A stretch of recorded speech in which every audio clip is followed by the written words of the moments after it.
আমাদের যেহেতু cover letter, আমরা যেটা করব আমি প্র্যাকটিক্যালি কিছু কভার লেটার আমি আপনাদেরকে দেখাবো এবং এর পাশাপাশি আমি আজকের সেশনের জন্য আমি একটা ফরম্যাট ডেভেলপ করেছি। ওই ফরম্যাট অনুযায়ী আমি আপনার সামনে একটা কভার লেটার আসলে কিভাবে ড্রাফট করতে হয় একটা এক্সাম্পল সহ আমরা বোঝার চেষ্টা করব। ঠিক আছে? সো মূল সেশনে যাওয়ার আগে আমি ম্যাক্সিমাম ৩ টা প্রাসঙ্গিক প্রশ্ন দিয়ে আজকের সেশনটা শুরু করতে যাচ্ছি। সো আমি একটু আজকে প্রশ্নগুলো আমি নিয়ে নেই আপনাদের। হ্যান্ড রেইজ করলে হ্যাঁ, সাদিয়া সিদ্দিকী, সোহানা আপু, এরপর ওমর ফারুক ভাই আরেকটা কে হাত তুলবেন? ৩ টা প্রশ্ন নিব, ৩ টা নিয়ে আমরা শুরু করে দিব। ঠিক আছে? সোহানা আপু প্রশ্ন করেন।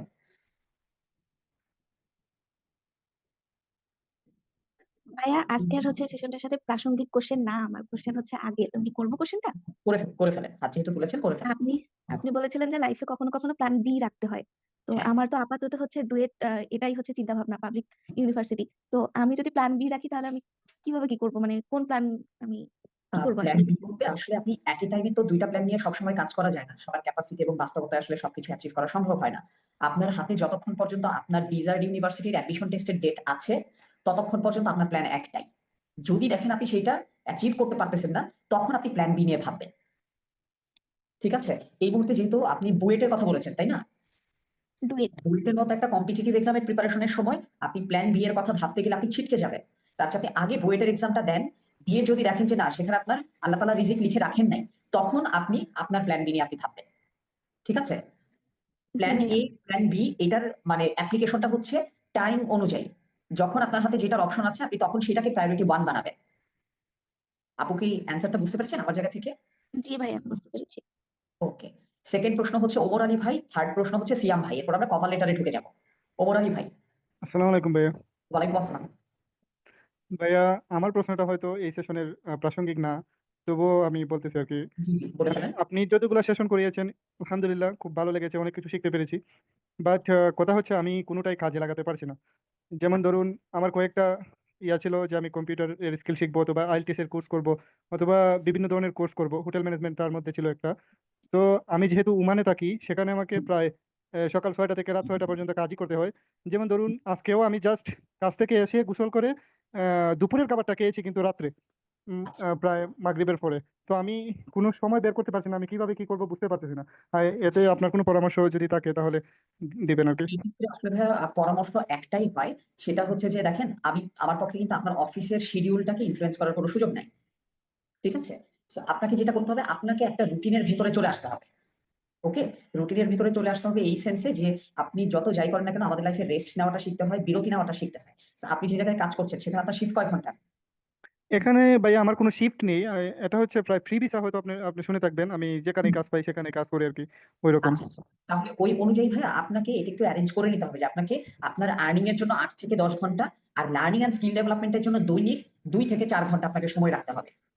এই স্যাক্রিফাইস এবং হার্ড ওয়ার্ক টুকু ভাই করতে হবে। আদারওয়াইজ আপনি মানে যে উদ্দেশ্য সামনে রেখে আপনি স্কিল ডেভেলপ করতে যাচ্ছেন ওইটা আপনি পারবেন না।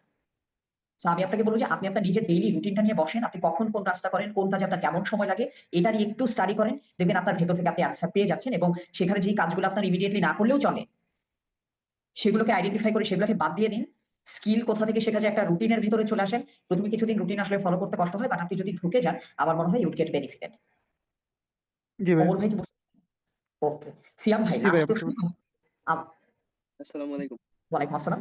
আচ্ছা, ভাই আপনার ওই পূর্বের সেশনগুলো করার পরে ওই যেই আপনার যেইগুলা ছিল ফার্স্ট সেশনে ওই একটা যে দিছিলেন লাইফ এই বিস্তারিত বিষয়গুলা, তো এগুলো আমি কমপ্লিট করছি। কিন্তু কমপ্লিট করার পরে একটা 16টাই দিছিলেন যে লাইফের এই বিভিন্ন গোল দিছিলেন একটা ইসের মতো। তো এগুলো হুম, সব কমপ্লিট করছি। কিন্তু এখন কমপ্লিট করার পরে আমি এটা একটা ডায়রি আকারে লিখছি যে প্রত্যেকদিন কাজগুলা কি করব। তো এর মধ্যে আমি ১ম এ আছে আপনার নামাজ কালাম, তারপরে আমার কলেজে পড়াশোনা আছে, তারপরে আমি ওই মেশিন লার্নিং যে আছে ওই কোর্সটা কমপ্লিট করছি ক্রিয়েটিভ আইটি থেকে। ওইটা হুম, আছে। তো ওইটা প্র্যাকটিস। তারপরে এমনি আমি আপনার আমাদের এখানে যত স্কুল মাদ্রাসা আছে এই প্রশ্নগুলো তৈরি করি। তো এই কাজটা আছে। তারপরে আপনার আছে হচ্ছে কম্পিউটার ট্রেনিং সেন্টার আছে একটা। তো সবকিছু হুম। মেইনটেইন করি। কিন্তু এখন ঝামেলাটা হইছে যে এই যে বিষয়গুলো আমার এখন এরকম ভাবে চলতেছে যে একটা হয় একটা হয় না। তো এই কাজগুলো প্রায়োরিটি লিস্ট যে সেট করব এটা আর কি করতে পারতেছি না। মানে কোনটার প্রায়োরিটি কিভাবে দিলে মানে মেইনটেইন করতে পারবো সবগুলা। হুম। মানে এখন এমন একটা সিচুয়েশনে আছি কিছুই করতে পারতেছি না। সব এলোমেলো লাগতেছে। আর অলসতা কাজ করতেছে। ওকে, ওকে। আমি এখানে যারা আছেন আমি সবাইকে একটা জিনিস বলে দেই। প্রায়োরিটি লিস্ট কিভাবে সেট করবেন তার আমি জাস্ট একটাই স্ট্র্যাটেজি ফলো করি। সেটা হচ্ছে আমার কোন কাজের রেজাল্ট আসলে কেমন। যেই কাজের রেজাল্টে আমার ডেভেলপমেন্ট আছে, আমার হ্যাপিনেস আছে, সেই কাজ আমার জন্য অধিক প্রায়োরিটি সম্পন্ন। যেই কাজের রেজাল্টে আমার ডেভেলপমেন্টও নাই, হ্যাপিনেসও নাই, সেটা আমার আসলে প্রায়োরিটি লিস্টের নিচের দিকে। So, আপনার ক্ষেত্রে ভাইয়া ওই একই জিনিস যেটা আমি একটু আগে ওমর আলী ভাইকে বললাম যে আপনাকে একটা রুটিনের মধ্যে ঢুকতে হবে। আপনাকে বুঝতে হবে যে কোন কোন কাজ, ব্যক্তি, ঘটনা আপনার সময় নষ্ট করে সেটা আইডেন্টিফাই করে সেটা বাদ দিতে হবে। মানে সহজ জিনিস কি ভাই, আমি আমাদের পুরো লাইফের এই ডিসিশন মেকিংটা আমি ফ্রিজের ভেতরে খাবার রাখা এটার সাথে তুলনা করি। একটা ফ্রিজে আপনার জায়গা হচ্ছে লিমিটেড, ঠিক এখানে আছে। পুরনো নষ্ট খাবার আপনি রাখলে ওইটার গন্ধ অন্য ভালো খাবারে ছড়াবে। হুম। তো আপনাকেই মেক শিওর করতে হবে যে কখন কোন খাবারটা বাতিল হয়ে গেছে সেটা ফ্রিজ থেকে বের করে দিতে হবে। আদারওয়াইজ লিমিটেড জায়গায় চাইলেও অতিরিক্ত খাবার ঢুকানো যায় না। হুম। আমি সিয়াম ভাইকে বলবো যে আপনি আইডেন্টিফাই করেন যে কোন কোন কাজগুলোতে আপনার প্রায়োরিটি মেক করতে সমস্যা হচ্ছে। বুঝতে পারছেন? ওইটা বুঝতে মেক পারছি। করে আপনি সময় ধরে আগান। আরেকটা সমস্যা হচ্ছে যে মোটিভেশন নেওয়ার পরে ওটা আর কি মানে ধরে রাখতে পারেন, এটার এই উপায়টা? আম আসলে কি আমি মোটিভেশনের এই জিনিসটা না আমি খুব একটা ওইভাবে বিলিভ করি না। আপনি একটা জিনিস বলেন, আপনাকে কি নিঃশ্বাস নেওয়ার জন্য কেউ মোটিভেটেড করে? করে না। আপনি বেঁচে থাকার তাগিদে আপনি নিঃশ্বাস নেন। সো আমার কাছে হচ্ছে ভাই শিখতে চাওয়াটা নিঃশ্বাস নেওয়ার মতো। আপনাকে বেঁচে থাকার তাগিদে ওইটা আপনাকে শিখে নিতে হবে। ভাই কি বুঝতে পারছেন? হ্যাঁ, হ্যাঁ, বুঝতে পারছি। তো এখন শিখতেছি, তারপরে শিখার পাশাপাশি কাজ করতেছি, পড়াশোনা করতেছি। কিন্তু এরকম হয় মাঝে, মাঝে যে কাজ করতেছি আমি আজকের একাডেমিক যে পড়া ওটা কমপ্লিট করতে পারলাম না। আবার আজকে একাডেমিক পড়া বললাম, কালকে আবার কাজ করলাম না। আবার কালকে কাজ করলাম মানে ৩ টা কাজ একসাথে মিলায় কম্বিনেশন করে করব। বা একটা প্রায়োরিটি লিস্ট থাকে না কিছু হুম। কাজের ক্ষেত্রে, এটা আপনি আর কি মেক আপনি করতে ক্ষেত্রে চাচ্ছি। যেটা করবেন, আপনার ওই যে এই কারণে রুটিনের ভেতরে ঢুকে যাইতে হবে। বুঝতে পারছেন? যাতে হ্যাঁ, করে আপনার হুম। এক কাজ করতে গিয়ে অন্য কাজ ক্ষতিগ্রস্ত যাতে না হয়। ঠিক আরকি আছে? সেটাই আমি হয়তো আপনাকে এবং বুঝাইতে পারতেছি এক্ষেত্রে কি যে ওই যে আমার আরেকটা প্র্যাকটিক্যাল স্ট্র্যাটেজি আছে। সেটা হচ্ছে আপনি নিজেকে ডেইলি প্ল্যান না দিয়ে আপনি চাইলে হুম, ৩ দিনের প্ল্যান নিজেকে দিতে পারেন। দেখেন আপনি যখন ডিফারেন্ট, ডিফারেন্ট কাজ করেন, যেমন আমি হুম, একটা ছোট্ট এক্সাম্পল দেই। আমার একসময় ডেইলি প্ল্যান ছিল আমার দৈনিক ৫ পেজ করে লিখতে হবে। হুম, আ ১০ পেজ করে পড়তে হবে। আর ধরেন যে আ সহজেই রাখি যে আমার প্রতিদিন ১০ পেজ পড়তে হবে, ৫ পেজ করে লিখতে হবে। সেই হিসেবে ৩ দিনে আমার টার্গেট ৩০ পেজ পড়া, ১৫ পেজ লেখা। এমনও হইতে পারে যে আমি একদিনে ১৫ পেজই আমি পড়ে ফেললাম। কিন্তু আমি লিখতে পারলাম না। কোন সমস্যা নাই। আমি ৩ দিন শেষে আমি টার্গেট ম্যাচ করব। আমার ৩ দিনের টার্গেট হচ্ছে আমার ৩ ১০ এ ৩০ পেজ পড়া আর ৩ ৫ এ ১৫ পেজ লেখা। সো আমি একদিন একদমই লিখলাম না। কোন সমস্যা নাই। কিন্তু আমি ৩ দিন শেষে ৩ দিনের টার্গেট আমি ফিল আপ করে ফেলব। হুম, বুঝতে পারছি। হ্যাঁ, এটা করলেও ভালো। আমি ডেইলি টার্গেটের মধ্যে আছি আরকি। যদি এক্সাক্টলি। এরকম আপনি হয় যে ৩ দিন, একদিনের প্ল্যান যদি দেখেন অ্যাচিভ করতে পারতেছেন না, আপনি ৩ দিনের গ্রুপ করেন। গ্রুপ করে গ্রুপে প্ল্যানটা আপনি দেন এবং ৩ দিনের ওই সামারি প্ল্যানটাকে আপনি দেখেন অ্যাচিভ করতে পারেন কিনা। ঠিক আছে? হ্যাঁ, ঠিক আছে। ওকে। আমি থ্যাংক ইউ। আজকে যে কটা ফাইল দেখাচ্ছি এগুলো আজকে ক্লাস শেষের পরেই আপনারা পেয়ে যাবেন। আমি একটু আপনাদেরকে দেখাই দিই। আমার স্লাইড তো দেখা যাচ্ছে, তাই না? আপনাদের ১ম অ্যাসাইনমেন্ট কিন্তু আজকে আমি আপনাদেরকে শেয়ার করে দিচ্ছি। ঠিক আছে? আমাদের জানুয়ারি মাসে আপনাদের সাথে আমার আলোচনা হয়েছে। এই জানুয়ারি মাসে আপনারা ৩ টা অলরেডি স্কিল ডেভেলপমেন্ট সেশন পেয়েছেন, একটা প্রবলেম সলভিং সেশন পেয়েছেন এবং একটা ক্যারিয়ার ডেভেলপমেন্ট সেশন পেয়েছেন। এটার উপরে বেস করে আপনাকে ৬ টা প্রশ্নের উত্তর লিখতে হবে খুব ছোট করে। ৬ টা প্রশ্ন কি একটু বলে দিচ্ছি আমি। প্রথম জিনিসটা হচ্ছে what are the 5 best action plans you have learned on this month from this course. মানে আমি পুরো মাসে আপনাদের প্রবলেম সলভিং বলেন বিভিন্ন জায়গায় আমি আপনাদেরকে বিভিন্ন ধরনের অ্যাডভাইস এবং অ্যাকশন প্ল্যান দেওয়ার আমি চেষ্টা করেছি। সো জানুয়ারি মাসে যে আপনি ৫ টা ক্লাস পেয়েছেন, এই ৫ টা ক্লাসের ভেতরে কোন ৫ টা কৌশল বা স্ট্র্যাটেজি বা অ্যাকশন প্ল্যান আপনার কাছে সবচেয়ে বেশি ভালো লেগেছে? ঠিক আছে? এইটা হচ্ছে ১ম প্রশ্ন। যে আপনি গত ১ মাসে আমার কাছ থেকে যা, যা শিখেছেন, এখান থেকে কোন ৫ টা কর্মকৌশল আপনি শিখেছেন? সেকেন্ড প্রশ্ন সেটা হচ্ছে কি আপনি এই কোর্স থেকে শেখা নলেজ গুলা অলরেডি কিভাবে আপনার ব্যক্তিগত জীবনে এপ্লাই করছেন? আপনি আপনার সেই অভিজ্ঞতাটা লিখবেন। ঠিক আছে? এরপর সেটা যে আপনি এপ্লাই করলেন ২ নাম্বার পয়েন্টে, সেখান থেকে আপনি এখন কি, কি রেজাল্ট পাচ্ছেন? ঠিক আছে? চতুর্থ প্রশ্ন, আপনার স্ট্রেংথ কি, কি? আপনার উইকনেস কি, কি? এই একটা মাস যে আপনি নিজের সাথে নিজে কথা বলেছেন বা কাজ করেছেন, আপনি নিজের কোথায়, কোথায় স্ট্রং পয়েন্ট পেয়েছেন, কোথায়, কোথায় উইক পয়েন্ট পেয়েছেন। ঠিক আছে? এবং যেগুলো উইক পয়েন্ট আছে, সেগুলোকে আপনি কিভাবে সলভ করার চিন্তা করতেছেন? ফাইনালি একটা ছোট্ট ইভালুয়েশন যেটা আমি সারা মাসে আমার কাছ থেকে আপনারা যে লেসন গুলা পেয়েছেন ডেলিভারি, আবার এই পুরো ডেলিভারির উপরে আপনাদের যদি কোনো ইভালুয়েশন থাকে সেটা ৬ নাম্বার। এই ৬ টা জিনিস হচ্ছে আপনাদের লিখতে হবে জানুয়ারির উপরে। কিভাবে লিখবেন? পুরো ব্রিফ এখানে দিয়ে দেওয়া আছে। টোটাল হচ্ছে মেক্সিমাম 1 পেজ। মানে এই জিনিসটা আপনার পুরোটা শেষ হয়ে যাবে ১ পেজের ভেতরে। এইটার ভেতরেই আপনার ৬ টা প্রশ্নের উত্তর থাকবে। প্রতি প্রশ্ন হয়তো আপনার গড়ে ১৫০ প্লাস মাইনাস ওয়ার্ড থাকতে পারে। ১ পেজের একটু বেশিও হতে পারে, কোনো সমস্যা নেই সেক্ষেত্রে। কিন্তু আপনার কোনো প্রশ্ন যাতে ১৫০ ওয়ার্ডের বেশি না হয়। ঠিক আছে? এবং আপনি চেষ্টা করবেন যে ১ পেজের ভিতরে আপনি অল 6 কোয়েশ্চেনস আপনি অ্যান্সার করার চেষ্টা করবেন। আপনার ফন্ট সাইজ হবে ১০ থেকে ১১, লাইন স্পেসিং দিবেন সিঙ্গেল, নিজের নামটা লিখবেন সবার উপরে এবং আপনি যেটা লিখছেন এটার টাইটেলটা দিবেন learning summary from the boot camp. এখানে মাসটা উল্লেখ করে দিবেন। জানুয়ারি মান্থ। ঠিক আছে? বা জানুয়ারি ২০২৫ এভাবে মাসটা উল্লেখ করে দিবেন। এবং আপনি এটা কোন ফরম্যাটে লিখতেছেন এটা আমার কাছে গুরুত্বপূর্ণ না। আপনি এক্সাক্টলি কি শিখলেন সেটা আমার কাছে গুরুত্বপূর্ণ। ঠিক আছে? এবং আপনার ওই কনস্ট্রাকটিভ রাইট আপ এর উপর আপনি মার্কস পাবেন। আপনার ডেডলাইন হচ্ছে ২৫ ফেব্রুয়ারি ২০২৫। ঠিক আছে? আপনারা আমাকে একটু বলেন, এই যে পুরো ব্রিফ আমি একটু ছোট করে দিই যাতে আপনারা পুরোটা পড়ে দেখতে পারেন। আমি 2টা মিনিট আপনাদের সময় দিচ্ছি। এই প্রশ্নগুলা সব একটু পড়ে কারো কোনো প্রশ্ন থাকলে এখনই একটু হ্যান্ড রেইজ করেন। আমি এখনই একটু আপনাদের টাস্কটা আগে আমি একটু বুঝাই দিচ্ছি। কারো যদি কোনো প্রশ্ন থাকে হ্যান্ড রেইজ এখন চাইলে করতে পারেন। 6টা প্রশ্ন আগে একটু আপনারা দরকারে মেসেজেও কমিউনিকেট করতে পারেন। এই 6টা প্রশ্ন কেউ না বুঝে থাকলে জাস্ট এন লিখেন যে আপনি বুঝেন নাই কোনোটা। কারণ প্রশ্নগুলো আমি খুবই সহজ ভাষায় আমি লেখার চেষ্টা করেছি। 6টা প্রশ্ন যদি বোঝা যায়, বুঝতে পারলে একটু ওয়াই লিখিস হবে। এই 6টা প্রশ্ন আমরা বুঝতে পেরেছি কিনা, যেগুলো আমাদের লিখতে হবে। 6 নাম্বারটা হচ্ছে আমি যে ট্রেনিং ডেলিভারিটা দিয়েছি, মানে আমার যে প্রেজেন্টেশন বা আমার যে প্রবলেম সলভিং কোশ্চেন অ্যান্সার, আমার যে সাজেশন, এই যে ওভারঅল আমার ট্রেনিং ডেলিভারি, মানে আমার ট্রেনিং এর উপর আপনার যদি কোনো মূল্যায়ন থাকে, ইভালুয়েশন থাকে, যে আমি আপনাকে যেটা অফার করতে চাচ্ছি বা বোঝাতে চাচ্ছি সেটা আপনি প্রপারলি বুঝতে পারছেন কিনা। ঠিক আছে, এটা অনেকটা ক্লাস ইভালুয়েশনের মতো। ঠিক আছে, আমরা একটু পরের ব্রিফের এই অংশগুলো আশা করি আমরা সবাই বুঝেছি। সিঙ্গেল স্পেসিং বলতে কি বুঝি আমি একটু এখানেই সিঙ্গেল স্পেসিং দিয়ে আপনাদের দেখাই দিই। এই হচ্ছে আমাদের সিঙ্গেল স্পেসিং, এটা 1.25 স্পেসিং এ ছিল। আর একটু জায়গা ছোট করার জন্য আমি এটাকে এইভাবে দিয়ে দিলাম। ব্রিফ বোঝা গেলে আরেকবার একটু ওয়াই লিখি, কারণ আমাদের কিন্তু এখন আস্তে আস্তে লেখা শুরু হয়ে যাচ্ছে। সবাই যদি আমরা ব্রিফ বুঝে থাকি, ব্রিফের এই অংশটা কাইন্ডলি একটু ওয়াই লিখেন, তাহলে আমরা বুঝতে পারবো যে হ্যাঁ আমরা আমাদের টাস্কগুলো আমরা সবই বুঝতে পেরেছি। ওকে গ্রেট, আমরা এটা মোটামুটি সবাই বুঝতে পেরেছি। সো আপনারা এই জায়গা থেকে আপনাদেরকে এই কি বলে অ্যাসাইনমেন্ট গুলো সাবমিট কোথায় কিভাবে করবেন সব ইনস্ট্রাকশন আপনাদেরকে মার্ক শেপার হচ্ছে হোয়াটসঅ্যাপে শেয়ার করে দিবে। আপনারা আগে লেখাটা শুরু করেন, আমরা আপনাদের কাছ থেকে পরবর্তীতে লেখা কালেক্ট করার জন্য ওয়েবসাইট বা কোন প্ল্যাটফর্মে কিভাবে জমা দিবেন সেটা মার্ক শেপার থেকে আপনার এখানে দেখিয়ে দেওয়া হবে। ঠিক আছে, সো আমরা অ্যাসাইনমেন্টের জায়গাটা যেহেতু বুঝেছি, আমরা আপাতত অ্যাসাইনমেন্টের অংশটা স্কিপ করে এখন আমরা আস্তে আস্তে আমাদের মূল সেশনে ঢুকেছি। ঠিক আছে, আজকের সেশনের কিন্তু আমাদের আসলে ডিসকাশনের টপিকটা কম্পারেটিভলি ছোট। কম্পারেটিভলি ছোট এই অর্থে যে আমাদের এই ডিসকাশনের টপিক আসলে আপনার বেশ কি বলবো খুব ছোট একটা টপিক, কভার লেটার আসলে কিভাবে লিখতে হয়। ঠিক আছে, এবং এই পুরো জায়গাটায় হ্যাঁ ওয়ার্ড ফাইলে জমা দেওয়া যাবে। এই ওয়ার্ড ফাইলটা আমি আপনাদের সাথে শেয়ার করে দিব। ঠিক আছে, ক্লাস শেষেই এই ওয়ার্ড ফাইলটা আপনারা পেয়ে যাবেন। মার্ক শেপার একটু এটা লক্ষ্য রেখো, আমি যাতে ওয়ার্ড ফাইলটা দিয়ে দিই। এখন আমরা চলে যাই, আপনাদেরকে আমরা কিছু কভার লেটার দেখাবো। ওকে, আমরা একটু সেই জায়গায় চলে যাই। আজকে আগেই বলেছি যে আজকের আমাদের সেশনটা হবে অনেক বেশি প্র্যাকটিক্যাল। আমি আপনাদেরকে একটু প্র্যাকটিক্যালি দেখানোর চেষ্টা করবো যে আসলে কোন ধরনের কভার লেটার কোথায় কিভাবে লিখতে হয়, মানে মূলত আসলে চাকরির জন্য কভার লেটারটা কি এবং কিভাবে লিখতে হয়। ওকে, আমি এখানে বেশ কয়েকটা ফরম্যাট আমি নিয়ে রেখেছি, আমি একটু আপনাদেরকে দেখাই। ঠিক আছে, এইটা হচ্ছে একটা স্যাম্পল কভার লেটার।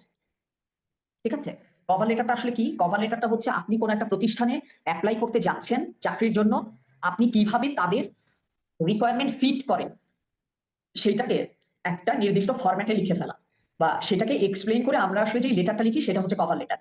ঠিক আছে, আমরা একটু দেখে নিই ফরম্যাটে কি কি থাকে। এখানে ক্যান্ডিডেটের নাম থাকে, তিনি কোথায় বসবাস করেন সেটা থাকে, তার ফোন নাম্বার থাকে, ইমেল অ্যাড্রেস থাকে, তারিখ থাকে একটা। এর পাশাপাশি থাকে হচ্ছে আমি আপনাকে যে কভার লেটারটা দেখাচ্ছি, আমার কিন্তু প্রচুর পরিমাণ কভার লেটার আপনার রিভিউ করার সুযোগ হয়েছে। তার ভেতরে এই কভার লেটারটাকে আমি যখন মার্কিং করেছিলাম, এটা মোটামুটি অ্যাবাভ অ্যাভারেজ কভার লেটার ছিল। আপনি দেখবেন এই যে ওপরে কিন্তু আমি গুড কভার লেটারের স্যাম্পল আমি অলরেডি রেডি করে রাখছি আপনাদের দেখানোর জন্য। আমি আপনাদেরকে আগে একটা ট্র্যাডিশনাল কভার লেটার আমি দেখাই দিচ্ছি যে একটা ট্র্যাডিশনাল কভার লেটার আসলে কেমন হয়। একটা ট্র্যাডিশনাল কভার লেটার অনেকটা হয় এরকম। এরকম হয় বলতে কি বোঝায়? এরকম বলতে বোঝায় ওপরে লেখাই আছে কভার লেটার, ব্যক্তির নাম থাকবে, ঠিকানা থাকবে, ফোন নাম্বার থাকবে, ইমেল অ্যাড্রেস থাকবে, তারিখ থাকবে, কোন পদে অ্যাপ্লাই করতে যাচ্ছে, কোন প্রতিষ্ঠান, সেই প্রতিষ্ঠানের ঠিকানা। এখানে একটা টাইটেল থাকবে কভার লেটারের, ডিয়ার স্যার। আমরা একটু পড়ি, ঠিক আছে, পড়লে ভাষাটা না বোঝা যাবে। কি লিখেছে? In response to your job advertisement published in BD jobs online portal, I would like to apply for this position. এখানে দিসের টিটা বড় হাতে না দিলেও হতো, আমি একটু ছোট ছোট ফিডব্যাক আমি দিয়ে দিচ্ছি। I understand from your advertisement that your organisation needs young and dynamic people for working with different department and higher management for creating future generation leader of Bureau Bangladesh. Okay, that's fine. You will note from my enclosed CV where I mentioned experience in admin, agricultural project and so on that make me an ideal candidate for the position. Okay. এরপরে কি দেয়া? I have got my master's degree in agriculture from Sher-e-Bangla Agricultural University in 2015. Currently I am working in এটা আসলে working as হবে। ঠিক আছে, প্রিপোজিশনটা একটু ঠিক করে দিচ্ছি। অ্যাসিস্ট্যান্ট ম্যানেজার কিউসি, কিউসি মানে quality control, with BRAC Seed and agro enterprise from 1 April. এখানে একটা স্পেস হবে এবং নতুন দিনের কিন্তু আসলে তারিখ রাখার সিস্টেম হচ্ছে আগে মাস লিখতে হয়, তারপর তারিখ, কমা দিয়ে হচ্ছে লিখতে হয় আমাদের কি বলে সালটা, এত থেকে স্টিল ডেট না, এটাকে আসলে বলে টিল ডেট। আমি একটু কিন্তু গ্রামারটাও আমি সবাইকে ধরাই দিচ্ছি একটা জায়গাতেই, যাতে আমাদের ইজি হয়। দেন সে কি লিখেছে? I believe working in a reputed organisation like your one will provide me excellent opportunity for my career growth in the management level. আমি কনফিডেন্ট যে আমাকে আপনার অপরচুনিটি কাজ করার সুযোগ করে দেবে। I will prove myself to be an important asset for your company through my dedication, sincerity and highest level of professionalism. এর পরবর্তীতে ছোট্ট একটা ইমেল। এখন আমি তো আপনাদেরকে এটা অ্যানালাইজ করে দিই যে আসলে একটা কভার লেটারের উদ্দেশ্য কি। একটা কভার লেটারের আসলে উদ্দেশ্য দুইটা। প্রথম উদ্দেশ্য হচ্ছে যে ভাই আমি কভার লেটারের সাথে আমার সিভি পাঠাইছি, আমার সিভিটা একটু মনোযোগ দিয়ে পড়লেন। এটা হচ্ছে প্রথম উদ্দেশ্য। দ্বিতীয় উদ্দেশ্য হচ্ছে ভাই সিভিটা দেখে আমার একটু আপনার প্রতিষ্ঠানের ইন্টারভিউ বোর্ডে আপনার সাথে দেখা করার সুযোগ করে দিয়ে। সো কভার লেটারের আসলে দুইটা উদ্দেশ্য। এক, আপনার রেজিউমি কিভাবে সেই প্রতিষ্ঠানের প্রয়োজনকে ফিট করে বা ম্যাচ করে সেটাকে বুঝায় বলা। আর দ্বিতীয়টা হচ্ছে আপনাকে যাতে ইন্টারভিউ বোর্ডে ডাকা হয় সেটার জন্য কারণ এবং যুক্তি তৈরি করা। ঠিক আছে, এই দুটো জিনিস মাথায় রেখে মূলত আসলে একটা কভার লেটার লেখা হয়। সো এই কভার লেটারটা আমার কাছে, আমি যখন এগুলোর মার্কিং করেছিলাম, এই কভার লেটারটা আমার কাছে মোটামুটি অ্যাভারেজ থেকে একটা অ্যাবাভ অ্যাভারেজ হচ্ছে মার্কিং পেয়েছি। ঠিক আছে, আমি একটু কয়েকটা এক্সাম্পল আমি আপনাদেরকে দেখাই। সেকেন্ড ওয়ান, আমি একটু এইটা দেখি। আমি আবার কভার লেটার লেখার সময় আমি আবার এগুলো আবার বিভিন্ন জায়গায় বিভিন্ন কোর্স হয় তো সেখান থেকে কালেক্ট করা বেশ কিছু মেটেরিয়াল। ঠিক আছে, এটা যেমন একটা ছোট্ট আমি তাদেরকে টাস্ক দিয়েছিলাম যে আপনি কোন একটা জব ডেসক্রিপশন দেখবেন, দেখে সেখান থেকে 5টা জব রেসপন্সিবিলিটি, মানে তাকেই বলেছিলাম যে আপনি নিজেই একটা পদের নাম লিখবেন, ডেজিগনেশন লিখবেন, কোম্পানির নাম লিখবেন, 5টা জব রেসপন্সিবিলিটি লিখবেন এবং রিকোয়ার্ড একাডেমিক এবং প্রফেশনাল কোয়ালিফিকেশন নিজেই লিখবেন। লিখার পরে আপনার লেখার উপরে বেস করে আপনি আবার একটা কভার লেটার লিখবেন। ঠিক আছে, একটু দেখেন এখানে কি লিখেছেন। ওনার ডিজায়ার ডেজিগনেশন হচ্ছে কোয়ালিটি কন্ট্রোল স্পেশালিস্ট। কোথায়? বাইং হাউস, মানে বেইং কিউসি, এটা একটা প্রতিষ্ঠানের নাম। আচ্ছা, কোম্পানি কি? কোম্পানি হচ্ছে H&M বাংলাদেশ, RNG, এটা একটা রেডিমেড গার্মেন্টস। জব রেসপন্সিবিলিটি কি? Conduct fabric and prime inspection. আবার একটু ব্যাখ্যা লেখা আছে। সুপারভাইজ করা কিছু কাজ, কমপ্লায়েন্স এনশিওর করা, কোলাবোরেট করা এবং কিছু ডকুমেন্ট এবং রিপোর্ট রাইটিং করা। ঠিক আছে, এর সাথে একাডেমিক কোয়ালিফিকেশন কি আছে? যে কোনো ডিসিপ্লিন থেকে উনি মাস্টার্স করতে পারেন এবং qualification can be relaxed in case of deserving candidate. এগুলো হচ্ছে তার প্রফেশনাল কোয়ালিফিকেশন। এগুলো প্রয়োজন, কি কি প্রয়োজন? 3 থেকে 5 বছরের অভিজ্ঞতা লাগবে, নলেজ লাগবে ইন্টারন্যাশনাল কোয়ালিটি স্ট্যান্ডার্ডের উপরে। এগুলো হচ্ছে তার বিভিন্ন শর্ত, মানে যে প্রফেশনাল যোগ্যতাগুলো লাগবে। এখন দেখেন উনি এইটার উপরে, এটা হচ্ছে আরেকটা ফরম্যাট কভার লেটারের। কিভাবে লিখেছেন? নাম, ঠিকানা, ফোন নাম্বার, ইমেইল, কোন প্রতিষ্ঠানের কোন পদের উনি ক্যান্ডিডেট, ডিয়ার স্যার, এবং উনি এইভাবেই জিনিসটাকে সুন্দর করে বিভিন্ন প্যারা প্যারা করে উনি লিখেছেন। ঠিক আছে, যে উনি কিভাবে এই প্রত্যেকটা প্যারা কি করে জানেন? এই যে উপরে যে উনি কিভাবে প্রত্যেকটা প্রফেশনাল কোয়ালিফিকেশন মিট করেন সেটার একটা এক্সাম্পল তৈরি করেন উনি। ঠিক আছে, এখন এইটার ইনিশিয়াল ভার্সনটা কোথায় আমি একটু আপনাদেরকে সেইটা দেখাই, তাহলে আপনারা বুঝতে পারবেন। আমাদের আগের সেশনের একটা কন্টেন্ট আমাকে একটু এই জায়গায় আপনাকে দেখাতে হবে। সেটা হচ্ছে, দেখেন এই সিভিটা আমরা আগের সেশনে আপনাদের দেখিয়েছিলাম এবং সেখানে কিন্তু আমি আপনাদেরকে বলেছিলাম এই বক্সটা খুব গুরুত্বপূর্ণ, যে প্রতিষ্ঠান চাচ্ছে কোন ক্রাইটেরিয়ার মানুষ, আমি কিভাবে সেই ক্রাইটেরিয়াকে ম্যাচ করি।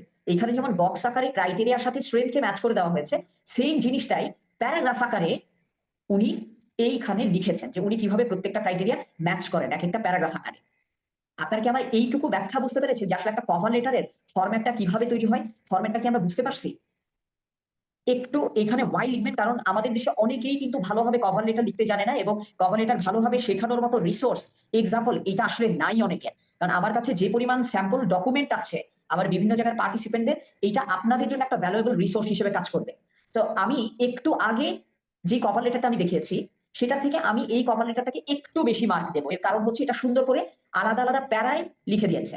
ঠিক আছে, আমরা তাহলে তার থেকে আরেকটু বেটার কোয়ালিটির, যেটা আমার কাছে ভালো লেগেছে, এরকম একটা বেটার কোয়ালিটির কভার লেটার আমি একটু আপনাদেরকে দেখানোর চেষ্টা করি। ঠিক আছে, আমি একটু এইটা একেবারে সবার লাস্টে দেখব। ঠিক আছে, আমরা এইটা দেখি আগে। এই কভার লেটারটাও আমার কাছে ভালো লেগেছে এবং এটা কিন্তু আমাদের ওই রুস্তম ভাই, অসাধারণ মানুষ, I am so proud of him. Rustam ভাইয়ের কভার লেটার এটাও আমার কাছে বেশ ভালো লেগেছে। কিভাবে লিখেছেন? নাম লিখেছেন, ইমেইল আর ফোন নাম্বার, উনি ঠিকানা দেননি, কোনো প্রয়োজন নাই। দেখেন ক্যান্ডিডেট কোন প্রতিষ্ঠানে সে ম্যানেজার রিসার্চ হিসেবে আসতে চান, কোন ডিপার্টমেন্ট, প্রতিষ্ঠানের নাম কি, এবং তিনি সেই প্রতিষ্ঠানে কাকে উদ্দেশ্য করে লিখছেন এটাও তিনি লিখেছেন। এখানে একটা ছোট্ট ওপেনিং প্যারা আমি একটু পড়ি। ঠিক আছে, ভালো জিনিসগুলো কিন্তু পড়লে অনেক কিছু জানা যায়, শেখা যায়। This is in reference to apply for the position of research manager recommended by, যে কোনো একটা মানুষের উনি কাল্পনিক নাম ইউজ করেছেন। He is currently working as a manager and the head of the project of finance department BRACU platform. এই কোনো সমস্যা নেই। দেখেন উনি এখানে কি করেছেন, উনি করেছেন একাডেমিক ব্যাকগ্রাউন্ড। দেখেন উনি কিন্তু আবার একটা ছোট্ট, যে কারণে আমার কাছে এটা ভালো লেগেছে, উনি কিন্তু প্রত্যেকটা প্যারার আলাদা আলাদা টাইটেল দিয়েছেন যে উনি রিসার্চ ম্যানেজার হতে চান, উনার একাডেমিক ব্যাকগ্রাউন্ড কিভাবে রিসার্চ ম্যানেজার হওয়া সেই যোগ্যতার শর্তগুলোকে পূরণ করে, ওনার ট্রেনিং এবং রিপোর্ট রাইটিং কিভাবে তার সেই যোগ্যতার শর্তগুলোকে পূরণ করে, তার advance computer skill and statistical course কিভাবে তার সেই যোগ্যতার শর্তগুলোকে পূরণ করে, সেই জিনিস কিন্তু উনি প্যারাগ্রাফ আকারে লিখেছেন। সো এখান থেকে আমরা আসলে কি দেখলাম, সিভিতে এই জিনিসটাকে কিভাবে লেখা হয়, সিভিতে লেখা হয় এই ক্রাইটেরিয়া কিভাবে উনি ফিল আপ করলেন, তাই না? এটা হচ্ছে ওনার সিভিতে নিজের যোগ্যতা আপনার হাইলাইট করার ফরম্যাট। সেম জিনিসটা কভার লেটারে কিন্তু এইভাবে হয়, সেগুলো তখন প্রত্যেকটা প্যারার একটা করে টাইটেল হয়ে যায়। এই রুস্তম ভাইয়ের ফরম্যাটটা যদি বোঝেন তাহলে একটু কাইন্ডলি ওয়াই লিখেন, কারণ he was one of the best asset of my earlier batches. ঠিক আছে, একটু ওয়াই লিখলে আমি বুঝবো যে হ্যাঁ, কারণ দেখেন আমি কিন্তু আপনাদের ভালো ভালো স্টুডেন্টদের থেকে আমি শেখার সুযোগ করে দিচ্ছি। ওকে, একটু ওয়াই লিখলে আমি বুঝবো যে হ্যাঁ, you are actually understanding. Okay, good, very good. আচ্ছা, এখন আমরা এই জায়গাটা একটু আমরা দেখি, গুড কভার লেটার। এইটা আমরা একটু পুরোটা পড়ব, ঠিক আছে? পুরোটা পড়লে এটা আমাদের জন্য বেশ ভালো হবে। দেখেন, এটা একটা উদাহরণ হিসেবে ধরে নিলাম। আমাদের যেহেতু এটা বাছাই করার পিছনে একটা বড় রিজন আছে, আমাদের কিন্তু অনেকেই সামনে ইন্টার্নশিপে বিভিন্ন প্রতিষ্ঠানে যাবে, কর্পোরেট কিংবা এনজিও গুলোতে যাবে। সো আমরা এখানে ইন্টার্নশিপের উপর আমরা একটা স্যাম্পল আমরা আপনাদেরকে দেখাই। রিসার্চ ইন্টার্ন, প্রতিষ্ঠানের নাম হচ্ছে south Asian network on economic modelling, SANEM. আপনারা সানেমের ফেসবুক পেজ লাইক দিয়ে রাখবেন, তাদের লিঙ্কডইন পেজ লাইক দিয়ে রাখবেন। তাদের অনেক কনফারেন্স হয় এবং স্টুডেন্টরা কিন্তু সেখানে চাইলে কনফারেন্সে লেখা পাঠাতে পারে, আর্টিকেল। এবং সেখান থেকে সানেম কিন্তু বেশ মানে reputed research organisation, policy organisation. এদের ওখানে যদি আপনার কোনো একটা লেখা ছাপা হয়, এটার একটা অনেক বড় কি বলে প্রিভিলেজ আপনি পাবেন। এবং আমার পরিচিত বেশ কিছু মানুষ সানেমে কাজ করছে এবং দে আর অ্যাকচুয়ালি ডুইং রিয়েলি ওয়েল। দেখে নেই তাহলে। দেখেন, এটা মনে করেন হচ্ছে আপনার চাকরির বিজ্ঞপ্তিটা, ঠিক আছে? এটা চাকরির বিজ্ঞপ্তি, পরের পেজে হচ্ছে সেই বিজ্ঞপ্তির উপরে বেস করে আমি কোনটা কভার লেটার লিখলাম। সো আমি যেটা করবো, আপনাদেরকে ওই চাকরির বিজ্ঞপ্তিটাও পড়াবো, তার উপরে বেস করে আপনি কিভাবে কভার লেটার লিখবেন আমরা সেটাও করবো। তাহলে আপনি বুঝতে পারবেন যে একটা চাকরির সার্কুলারের উপরে বেস করে আসলে কিভাবে কভার লেটার লিখতে হয়। ওকে, আচ্ছা, ওনার ডিজায়ার ডেজিগনেশন কি? Research intern SANEM. 5টা জব রেসপন্সিবিলিটিস কি কি? Assist in conducting research on various economic topics including international trade, poverty and labour market. এটা একটা জব রেসপন্সিবিলিটি। সেকেন্ড কি? Collect and analyse data from diverse sources. Third কি? Draft and prepare research reports and summaries. Support senior researchers in ongoing research projects. Participate in training programs to enhance research skill or collaborate with other researchers and team members on different projects. এটা হচ্ছে তার job responsibility. তারা কি কি requirement চাচ্ছে? তার অবশ্যই strong writing skill লাগবে ইংলিশ এবং বাংলাতে, প্রফিসিয়েন্সি লাগবে ডেটা কালেকশনে, ভার্বাল কমিউনিকেশনটা এক্সেলেন্ট হতে হবে, ability to work as a part of a team, টিমের সাথে কাজ করা জানতে হবে, attention to detail and accuracy এটা জানতে হবে, ডেডলাইন মিট করার একটা ক্যাপাসিটি লাগবে, এবং আন্ডারস্ট্যান্ডিং ইকোনমিক ইস্যুস, মানে অর্থনীতির উপরে রিসার্চ করবে কিভাবে। তো এই হচ্ছে আমার চাকরির বিজ্ঞপ্তি। ঠিক আছে, আপনার সামনে চাকরির বিজ্ঞপ্তিটা আসলো, আপনি সিভি বানিয়ে ফেললেন, এই আপনার চাকরির বিজ্ঞপ্তি।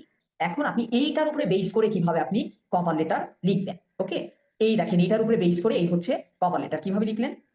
ক্যান্ডিডেট কোন পদ, তারিখ, সিলেকশন কমিটি, প্রতিষ্ঠানের নাম। দেখেন ভাষাটা কিভাবে লিখেছে। As a committed and responsible individual, I'm expressing my interest to serve as a research intern in SANEM, as my personal interest and career goals are matched with the role. আমি ইংলিশটাই পড়ে যাচ্ছি, আপনাদের যদি কোনো এগুলো খুব সহজ ইংলিশে লেখা, আপনার যদি কোনো সেন্টেন্সের ট্রান্সলেশন প্রয়োজন হয়, আপনারা জাস্ট চ্যাটে টি লিখবেন, তাহলে আমি ওই বাক্যটার আমি ওই মুহূর্তে ইনস্ট্যান্ট আমি ট্রান্সলেশনও করে দিব আপনাদের ইজি হওয়ার জন্য। My research skills were developed during the academic journey in the Jahangir University, as I had done various fieldwork in course like agricultural economics, Bangladesh studies and urban economics and writing reports. আচ্ছা, আমি এক কাজ করি, আমি পুরোটা আমি বাংলাতেই আমি আপনাদেরকে বুঝিয়ে বলে যাই, তাহলে বোধহয় আপনাদের জন্য ইজি হবে। ভাষাগুলো একটু বাংলায় বুঝে নিলে ভালো হয়। একজন কমিটেড মানে আমি আসলে একজন অনুগত এবং দায়িত্বশীল ইন্ডিভিজুয়াল হিসেবে আমি আপনার প্রতিষ্ঠানের একজন গবেষণা নবিশ, এটা আসলে গবেষণা নবিশ বা গবেষণা সহকারী রিসার্চ অ্যাসিস্ট্যান্ট হয়, বা একজন শিক্ষানবিশ গবেষক হিসেবে আমি কাজ করতে চাই। আমার গবেষণার স্কিলটা তৈরি হয়েছে জাহাঙ্গীরনগর বিশ্ববিদ্যালয়ে, যখন কিনা আমি বিভিন্ন টপিক যেমন কৃষি অর্থনীতি, বাংলাদেশ বিষয়াবলী এগুলোর উপরে, বা আরবান ইকোনমিক্স, নগর অর্থনীতি এগুলোর বিষয়ে যখন আমি বিভিন্ন ফিল্ড ওয়ার্ক করি এবং রিপোর্ট লিখি, এবং একই সাথে আমি গবেষণার প্রক্রিয়ার উপরে এবং আমি রিসার্চ হেল্প বাংলাদেশ থেকে আমি একটা কোর্স সম্পন্ন করি। এখন আপনি যে এই যে রিকোয়ারমেন্ট গুলো দিয়েছেন, এই রিকোয়ারমেন্ট গুলোকে আমি কিভাবে মিট করে আমি তো আপনাকে বুঝিয়ে বলতে চাই। একাডেমিক ব্যাকগ্রাউন্ড, যে স্যার আমার একাডেমিক ব্যাকগ্রাউন্ড কিভাবে আপনার প্রতিষ্ঠানের যোগ্যতার শর্ত ম্যাচ করে। A fourth year economic student from Jahangir University placed in the top 10% of the class upon completion of second year final. এই দেখেন, এইখানে হচ্ছে কি মেন্টরশিপ আপনাকে অনেক অনেক বেশি হেল্প করে।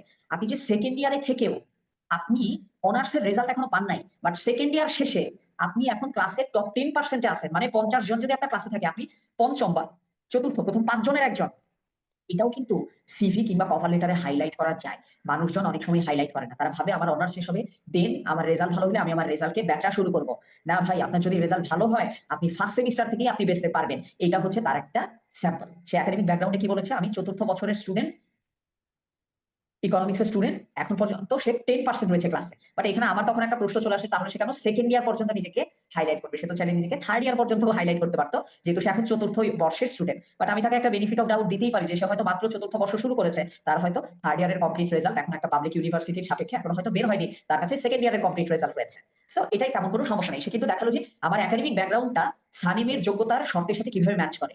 এরপর কি লিখলো, সে যেহেতু রিসার্চ ইন্টার্ন হতে চায়, তাকে অবশ্যই রিসার্চ এবং অ্যানালিটিক্যাল এক্সপেরিয়েন্স দেখাইতেই হবে। এটা তার আছে কি নাই, উত্তরটা সে কিভাবে দিচ্ছে, has experience in designing service, conducting literature review and writing comprehensive research report, conducted data collection and analyze for project on waste management and agricultural condition in Kumilla, completed research course and has এখানে একটু punctuation আর capitalization নিয়ে কাজ করলে ভালো হতো, research course and has knowledge of software Kobo toolbox and Zotero, এটা আসলে Zotero তো না, এটা আচ্ছা Zotero, ওকে। এখন এই জায়গাটায় দেখেন সে কি লিখেছে, তাকে তো প্রমাণ করতে হবে যে আমার রিসার্চ এবং অ্যানালিটিক্যাল এক্সপেরিয়েন্স আছে। সে কিভাবে প্রমাণ করছে? সে প্রমাণ করছে এইভাবে যে আমি গবেষণার সাথে যেগুলো সার্ভে ডিজাইন করতে হয় সেটার অভিজ্ঞতা আমার আছে।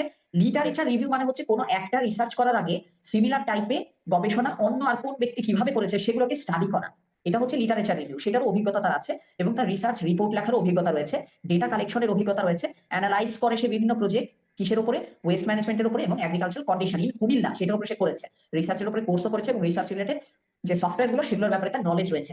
এইটুকুতে জাস্ট আমার একটাই ফিডব্যাক, এত লং সেন্টেন্স কখনো ইউজ করবেন না। ঠিক আছে, দেখেন অনেক ভালো ভালো কভার লেটারেরও কিন্তু ফিডব্যাক আছে এবং এগুলো প্রত্যেকটাই কিন্তু আমাদের পার্টিসিপেন্টের বানানো এবং ওই পার্টিসিপেন্টের বানানো এটা আমি কিন্তু হাত দেই নাই, আমি জাস্ট তাদেরকে ফিডব্যাক দিছি এবং ওইটা আমি ওই ভার্সনটাই আমি রেখে দিছি যাতে আপনারা দেখে বুঝতে পারেন, ভুল থেকে শিখতে পারেন। আপনারা কখনো এত লং সেন্টেন্স ইউজ করবেন না। আমি বলি এই পুরো সেন্টেন্সটাকে একটা সিঙ্গেলে না রেখে আমি 2টা বা 3টা সেন্টেন্স আমি ভেঙে লিখতাম এবং ক্যাপিটালাইজেশন গুলোকে একটু ঠিক মতো করে ফেলা। তো সে তাহলে কি দেখালো যে ভাই সানেম দেখো আমার একাডেমিক ব্যাকগ্রাউন্ড ম্যাচ করে, সানেম দেখো আমার কিন্তু রিসার্চ এবং অ্যানালিটিক্যাল এক্সপিরিয়েন্সও ম্যাচ করে। ওকে, এরপরে যেটা হয় সেটা হচ্ছে কি লেখা আছে, লিডারশিপ অ্যান্ড কি বলে অর্গানাইজেশনাল স্কিল। এক সেকেন্ড, আচ্ছা লিডারশিপ অ্যান্ড অর্গানাইজেশনাল স্কিল। এখন তার কেন লিডারশিপ অ্যান্ড অর্গানাইজেশনাল স্কিল এই ক্রাইটেরিয়া হাইলাইট করতে হচ্ছে? এর কারণ হচ্ছে দেখেন আপনারা, সে কিন্তু জব রেসপন্সিবিলিটিতে এবং বিশেষ করে এই জায়গায় একটা কিন্তু যোগ্যতা ছিল, তাকে টিমে কাজ করা শিখতে হবে। ঠিক আছে, দেখেন এইখানে কিন্তু একটা শর্ত দেওয়া আছে যে তার টিমে কাজ করা শিখতে হবে। আরেকটা কি দেওয়া রয়েছে সেটা হচ্ছে সাপোর্ট সিনিয়র রিসার্চার, মানে এখানেও তার একটা টিম ওয়ার্কের জায়গা রয়েছে। ওকে, আরেকটা কি রয়েছে সেটা হচ্ছে এই যে পার্টিসিপেটিং ট্রেনিং প্রোগ্রামগুলোতে পার্টিসিপেট করা এবং এর পাশাপাশি কোলাবোরেট করা অন্য সবার সাথে, এটার জন্য কিন্তু এই কোলাবোরেশন স্কিল কিন্তু আসলে এক ধরনের অর্গানাইজিং স্কিল। আমরা যদি একটু দেখি, আমি একটু যেমন এটা যদি হাইলাইট করে দিই আমি, তাহলে এই পয়েন্টটা মানে এই শর্ত আমার আছে, আমি মেক শিওর করি। আমি যদি দেখি এইটা, এর পরবর্তীতে হচ্ছে এইটা, এই যে তারা আমাকে দিয়ে যে এই কাজগুলো করাবে, ঠিক আছে, এই কাজগুলো এমনকি এইটাও, এই যে ওরা আমার ভিতরে এই যোগ্যতাগুলো চাচ্ছে এবং আমার এই যোগ্যতাগুলো চাচ্ছে যে কি আমার টিমের সাথে কাজ করতে হবে, ডেডলাইন মিট করতে জানতে হবে এবং আমার সিনিয়র রিসার্চারদেরকে হেল্প করতে হবে, অন্য রিসার্চারদের সাথে কোলাবোরেট করতে হবে। এই যে 4টা আমার পয়েন্ট, 2টা দায়িত্ব 2টা যোগ্যতা, এই 4টা জিনিস হাইলাইটেড হবে তখনই যখন কিনা আমার ভিতরে লিডারশিপ এবং অর্গানাইজিং স্কিল আছে। এই কারণে কিন্তু সেইখানে সুন্দর করে লিডারশিপ এবং অর্গানাইজিং স্কিলটাকে উনি হাইলাইট করেছে। এখন কি এই অংশটা আপনারা বুঝতে পারছেন যে তাদের জব ডেসক্রিপশনের 3-4টা পয়েন্টকে, এইরকম 3-4টা পয়েন্টকে আমরা 2 থেকে 3টা কিওয়ার্ডে আমরা নিয়ে আসবো, নিয়ে আমরা কোন একটা প্যারার টাইটেল বানায় দেখাই দিব এই এক প্যারার এই কথাতেই আছে যে আগের 4টা কাজ আমার পক্ষে করা সম্ভব। এইটুকু যদি আপনারা বুঝতে পারেন তাহলে একটু কাইন্ডলি ওয়াই লিখেন, কারণ এই কাজগুলো আমাদের নিজেদের করতে হবে পরে। আপনারা কি বুঝতে পেরেছেন এই অংশটা? আমি মানে আজকের এই সেশনের আপনারা যদি বুঝতে পারেন তাহলে একটু কাইন্ডলি ওয়াই লিখেন। মোটামুটি আমি 15-20টা ওয়াই লিখলে আমি বুঝে যাব যে আপনারা মোটামুটি এটা ক্যাচ করতে পেরেছেন। আপনাদের যেটা করতে হবে, জব সার্কুলারকে, এই কারণে আমি সবসময় বলি ভাই আপনার প্রতিদিন অন্তত 20 মিনিট সময় আপনি রাখবেন জব ডেসক্রিপশন স্টাডি করতে, তারা কোন কোন কাজ আপনাকে দিয়ে করাবে, কোন কোন যোগ্যতা আপনার সেটার জন্য অর্জন করতে হবে। ঠিক আছে, আমি একটু এটা পড়ি কি লিখেছে, এটা পড়লেই আমরা বুঝতে পারবো উনি কিভাবে নিজের লিডারশিপ এবং অর্গানাইজিং স্কিলকে হাইলাইট করেছে। Help leadership roles in Jahangirnagar University Higher Studies Club and Quran and Cultural Study Club led various competitions and events demonstrating strong organizational skills. একটু ছোট্ট একটা স্মৃতিচারণ আমি এখানে করি। এই যে জেইউ হায়ার স্টাডিজ ক্লাব, এটা আমাদের জাহাঙ্গীরনগর ইউনিভার্সিটিতে এই ক্লাবটাকে এস্টাবলিশ করে আমারই খুব ক্লোজ এক ফ্রেন্ড, তার নাম হচ্ছে সাজিদ কামাল। আমি এখানে যদি জাহাঙ্গীরনগরের কেউ থেকে থাকেন, আমি আমার সেই ফ্রেন্ডকে আমি হাইলি অ্যাকমপ্লিশড আমি মনে করি। ছেলেটা অ্যাকাউন্টিং এ ছিল এবং পরবর্তীতে ইকোনমিক্স এসে বিদেশে এখন পিএইচডি করতেছে। সো ও একটা অসাধারণ ইনিশিয়েটিভ নিয়ে এই ক্লাবটা সে প্রতিষ্ঠা করে। So I am proud of all of my accomplished friends যাদের সাথে আল্লাহ তাআলা আমাকে আসলে পরিচিত হওয়ার সুযোগ করে দিয়েছেন। সো এটা দিয়ে কিন্তু সে দেখাই দিল যে স্যার আমাকে দিয়ে আপনি লিডারশিপ এবং অর্গানাইজিং স্কিলের কাজগুলো করিয়ে নিতে পারবেন। কমিউনিকেশন স্কিল দেখেন, আমি একটু যদি আবার আগের জায়গায় যাই, কমিউনিকেশন স্কিলটা আমার কেন আসলো, এখানে সে লিখলো কোথা থেকে কমিউনিকেশন রিলেটেড, এখানে আমার কি কি রয়েছে, এই যে রিপোর্ট প্রিপেয়ার করা, এইটা কিন্তু আসলে এক ধরনের কমিউনিকেশন স্কিলের অংশ। ঠিক আছে, এটাকে আমি যদি একটু ভিন্ন কালার দিতে পারতাম তাহলে খুবই ভালো হতো, আমি এটাকে না হয় আন্ডারলাইন করি। ঠিক আছে, এর পাশাপাশি আমার কি লাগে, এই যে ট্রেনিং প্রোগ্রাম মানেই কিন্তু সেখানে লিসেনিং মানে কমিউনিকেশন একটা অংশ ঘটে। এইখানে কিন্তু লেখাও রয়েছে যে তাকে এক্সেলেন্ট ভার্বাল এবং রিটেন কমিউনিকেশন স্কিলস থাকতে হবে। এখানেও বলে দেওয়া রয়েছে তার ইংরেজি এবং বাংলা কমিউনিকেশন স্কিল থাকতে হবে। তো এইখানে দেখি একটা পয়েন্ট, দুইটা পয়েন্ট, তিনটা পয়েন্ট, চারটা পয়েন্ট ইনডাইরেক্টলি এইটা আমার কাছে জানতে চাচ্ছে যে আমার আসলে কমিউনিকেশন স্কিলটা তাদের বেঞ্চমার্ক অনুযায়ী আপ টু দা মার্ক কিনা। সো এই চারটা পয়েন্ট যে আমি মিট করি, এই চারটা পয়েন্ট মিট করি, এটা বোঝানোর জন্য আমার এখানে চলে আসলো কি কমিউনিকেশন স্কিলস। ঠিক আছে, এই কমিউনিকেশন স্কিলস নিয়ে কি লিখেছি? possesses strong written and verbal communication skills with the ability to convey complex economic concepts clearly and concisely, and has developed interpersonal skills through teamwork and leadership role. আগের পয়েন্টের সাথেও সে connect করে এই পয়েন্টটাকে সে connect করে সে এটাকে বেটার করলো।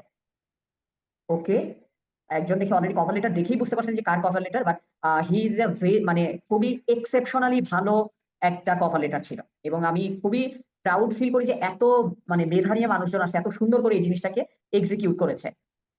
ঠিক আছে, এখন আমি একটু দেখি প্যাশন ফর সানিম। ভাই তোমার হায়ারি করবে এই প্রতিষ্ঠান, কেন তোমার এই প্রতিষ্ঠানের প্রতি আগ্রহ আছে এটাও প্রমাণ করাটা জরুরি। কিভাবে এটা করা যায়? Has great interest in labour economics, environmental economics and economic development, enthusiastic about collaborating with experienced researchers at CPD. CPD হচ্ছে centre for policy dialogue. Confident in ability to contribute effectively. সে কিন্তু আরো একটা পয়েন্ট আলাদাভাবে প্রতিষ্ঠান যে কিনা তাকে নিয়োগ দিবে, নিয়োগকর্তাকে আকৃষ্ট করার জন্য কিন্তু সে আরেকটা চমৎকার পয়েন্ট এখানে দিয়ে দিয়েছে যে আমি কেন সানিমের ব্যাপারে আগ্রহী।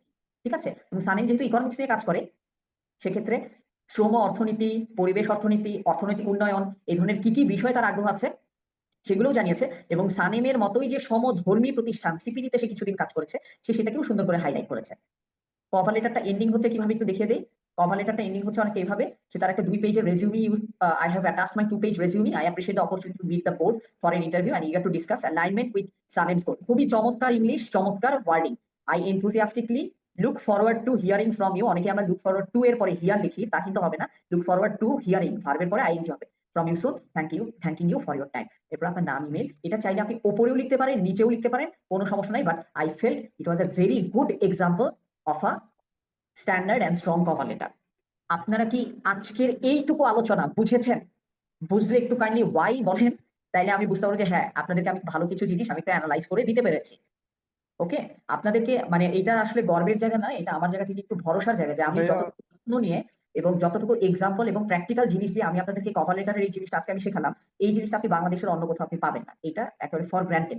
আমাদের দেশের অধিকাংশ কভার লেটার গুলো হয় মানে এরকম কভার লেটার আসলে খুব কম। এই ফরম্যাটটা আমি হার্ভার্ডের স্টুডেন্টদেরকে আমি ইউজ করতে দেখেছি। আর আমি অধিকাংশ জায়গায় আমি আসলে স্টুডেন্টদেরকে এরকম একটা ফরম্যাট আমি ইউজ করতে দেখি, বা আমি এইরকম একটা ফরম্যাট আমি ইউজ করতে দেখি, যেই ফরম্যাটে হচ্ছে জেনেরিক ওয়েতে প্যারাগ্রাফ আকারে লেখা হয়, ওই মাথায় কাজ করে না। এই ফরম্যাটের আসলে আমার কাছে বেস্ট অংশ সেটাই লাগে যে এখানে প্রতিষ্ঠানকে চোখে আঙ্গুল দিয়ে দেখায় দেওয়া হচ্ছে যে তুমি যেমন মানুষ চাও আমি ঠিক তেমনই মানুষ। ওকে, এখন এই জিনিসটা নিয়ে আমরা যখন প্র্যাকটিক্যালি কাজ করতে যাব, তখন আমরা কি করবো? আমি আপনাদের কাজটাকে আরো সহজ করে দিই। ঠিক আছে, আরো সহজ করে দেওয়া কি, আমি একটা ওয়ার্ড ফাইল আপনাদের জন্য বানায় রাখছি, আপনারা এটার উপরে কাজ করবেন, এডিট করবেন। ঠিক আছে, এই ওয়ার্ড ফাইলটা আমি আপনাদের সবার সাথেই শেয়ার করে দিব। আপনারা আচ্ছা, এই অংশগুলো আমি বলছি। চমৎকার একটা প্রশ্ন করেছেন আতাউল ভাই। আতাউল ভাইয়ের প্রশ্ন আমি একটু 1 মিনিটের মধ্যে আসছি। এই ওয়ার্ড ফাইলটা আপনারা ইউজ করতে পারবেন। এটা আমার নিজের কভার লেটার একটা অংশ। ঠিক আছে, আমি ওটা আপনাদেরকে দিয়ে দিচ্ছি। এখানে আপনার নাম ইউজ করবেন, আপনার ইমেল দিবেন, আপনার মোবাইল নাম্বার দিবেন, কোন প্রতিষ্ঠানে কি হইতে চান সেটা লিখবেন, এখানে রিক্রুটমেন্ট বোর্ড লিখবেন, প্রতিষ্ঠানের নাম লিখবেন, এখানে লিখে দিবেন যে আপনি প্যাশনেট কমিটেড, যেরকম ইন্ডিভিজুয়ালি হন আপনি আপনার মতো লিখবেন, আপনার প্রফেশনাল স্কিল কোথা থেকে কিভাবে ডেভেলপ হয়েছে সেটাকে লিখবেন। একটু লাইন অ্যালাইনমেন্ট গুলো ঠিক করে দিই আপনাদেরকে, কত বছর কাজ করে মানে লাস্ট কত বছর কাজ করে আপনি সেই স্কিল গুলোকে ডেভেলপ করেছেন, বা আপনি পড়াশোনা করে ডেভেলপ করেছেন, স্যাম্পলটা এইভাবে লিখবেন। এরপর হ্যাঁ হ্যাঁ এক্স্যাক্টলি নাজমুল ভাই, তো এই সবগুলো ইস্যুজই আজকে আমি আপনাদেরকে মানে শেয়ার করে দিব, টেনশন নিয়েন না। ঠিক আছে, এবং আমি আপনাদেরকে বুদ্ধিও দিয়ে দিব যে কিভাবে আপনি কম কষ্টে আপনি 2টা কাজই করে ফেলতে পারেন। ঠিক আছে, তো জিনিসটা আবার কোথায় হারাই গেল আপনাদের সাথে কথা বলতে বলতে। ওকে, এই যে এই জায়গাটা। ঠিক আছে, এরপর আপনি লিখবেন with regard to my abilities and skills to serve this organisation. Then আপনি এই পয়েন্টগুলো আপনি দেখবেন, academic background, organising experience in relevant task. এটা হচ্ছে সবচেয়ে জরুরি যে তারা আপনাকে দিয়ে যেই ধরনের কাজ করাবে ওই ধরনের কাজের সাথে আসলে আপনি কিভাবে কানেক্টেড বা কিভাবে আপনি ম্যাচ করেন। ঠিক আছে, এরপর রয়েছে ম্যানেজমেন্ট অ্যান্ড অ্যাডমিনিস্ট্রেটিভ এক্সপিরিয়েন্স, এটাও একটু থাকতে পারে। আচ্ছা, কোনো সমস্যা নেই ওমর আলী ভাই। ওকে, এরপর প্রবলেম সলভিং বা অ্যানালিটিক্যাল স্কিল। এইখানে এক্স্যাক্টলি সাকিব রেজা ভাই, এক্স্যাক্টলি আপনার প্রত্যেকটা প্রতিষ্ঠানের জন্য আপনার কভার লেটার আলাদা হবে, এবং কভার লেটার আপনি যদি সিভি সবসময় কাস্টমাইজ করতে নাও পারেন কোনো সমস্যা নাই, আপনি কভার লেটারকে আপনি কাস্টমাইজ করে ফেলবেন, সে অটোমেটিক্যালি ভাববে আপনার সিভিও কাস্টমাইজ করা। বাট সিভিও কিছুটা কাস্টমাইজ করাটা বেটার, বাট আমার মতে কভার লেটারের মাধ্যমেই সিভি আসলে অনেকটাই কাস্টমাইজড হয়ে যায়। আশা করি সাকিব ভাই অ্যান্সারটা পেয়েছেন। অ্যান্সার পেলে কাইন্ডলি একটু ওয়াই লিখবেন, তাহলে আমার মনে হয় আমি বুঝাবো যে আপনি বুঝতে পেরেছেন। ঠিক আছে, ট্রেনিং সার্টিফিকেশন বা যা যাই হোক, একেবারে লাস্টে আপনি এইভাবে শেষ করতে পারেন যে আই হ্যাভ অ্যাটাচড মাই, একই ফ্রিল্যান্সারদের ক্ষেত্রেও একই। মূল কথা হচ্ছে আপনাকে ফ্রিল্যান্সারদের জন্য আসলে কভার লেটারটায় যেটা হয়, আপনি একটা সিঙ্গেল কাজের জন্য তো আর আপনি কভার লেটার বানাবেন না, বাট আপনাকে যে রিকোয়ারমেন্ট দেওয়া হবে আপনি রিকোয়ারমেন্ট অনুযায়ী লিখবেন। মানে মূল কথা হচ্ছে আমরা যেমন ত্রিভুজের সর্বসমতা আমরা পূরণ করতাম, কভার লেটার আমাদেরকে ওই হেল্পটা করবে। এখানকার প্রত্যেকটা কিওয়ার্ড দেখেন, বুলেট পয়েন্টে আমি যে প্রত্যেকটা প্যারার একটা করে টাইটেল দিয়েছি কিওয়ার্ড, প্রত্যেকটা কিওয়ার্ড আপনি নেবেন জব ডেসক্রিপশন থেকে আর রিকোয়ার্ড কোয়ালিফিকেশন থেকে, যাতে করে তারা তাদের সার্কুলারের শব্দগুলাই আপনার কভার লেটারে বারবার তার চোখে পড়ে। So, এইটা একটা সাইকোলজিক্যাল স্ট্র্যাটেজি। যেই মানুষটা সার্কুলারটা লিখেছে, জব সার্কুলারটা বা জব অ্যাডভার্টাইজমেন্টটা, উনি তার অ্যাডভার্টাইজমেন্টে যেই ক্রাইটেরিয়ার মানুষ খুঁজছে আর যেই শব্দ তিনি ব্যবহার করেছেন, সেম শব্দ যখন উনি আপনার কভার লেটারে দেখবে, তখন সে মনে করবে আর এটাই তো আমি খুঁজতেছিলাম। কানিজ ফাতেমা আপু, আপনি বুঝতে পারলে একটু কাইন্ডলি ওয়াই লিখেন। এই ফাইলটা, এই ওয়ার্ড ফাইলটা আমি আপনাদেরকে দিয়ে দিব, আপনারা এটার উপরে এই ফরম্যাটের উপরে আপনারা কাজ করে নেবেন, কোনো সমস্যা নেই এখানে। ঠিক আছে, ওকে ওকে, তাহলে আমাদের কভার লেটারের এই জায়গার এখন আমরা কিছু টেকনিক্যাল ইস্যুজ আমরা একটু জেনে নিই কভার লেটারের। আপনাদের যে প্রশ্নগুলো, আমি একটু প্রশ্নগুলো, এই যে এই ওয়ার্ড ফাইলটা ভাই, এখানে যে আমার নাম লেখা যে ওয়ার্ড ফাইলটা আতাউর ভাই, এটাই আমি আপনাদের সবাইকে আজকে ক্লাস শেষে দিয়ে দিব। ঠিক আছে, আপনারা এটার উপর থেকে আপনারা নিজেরাই লিখে নিতে পারবেন। এবং আপনাদের অনেকের হয়তো বিলিভ হবে না, এমন অনেক প্রতিষ্ঠান রয়েছে যারা আপনার এই এক পেজ কভার লেটার লেখার জন্য দেশের ভেতরে বা দেশের বাইরে অনেক ফ্রিল্যান্সারের চার্জ 20,000 থেকে 50,000 টাকা। উম, আচ্ছা আচ্ছা, আসলেই তো আমি এক সেকেন্ড, একটু দেখা যাচ্ছে না কেন।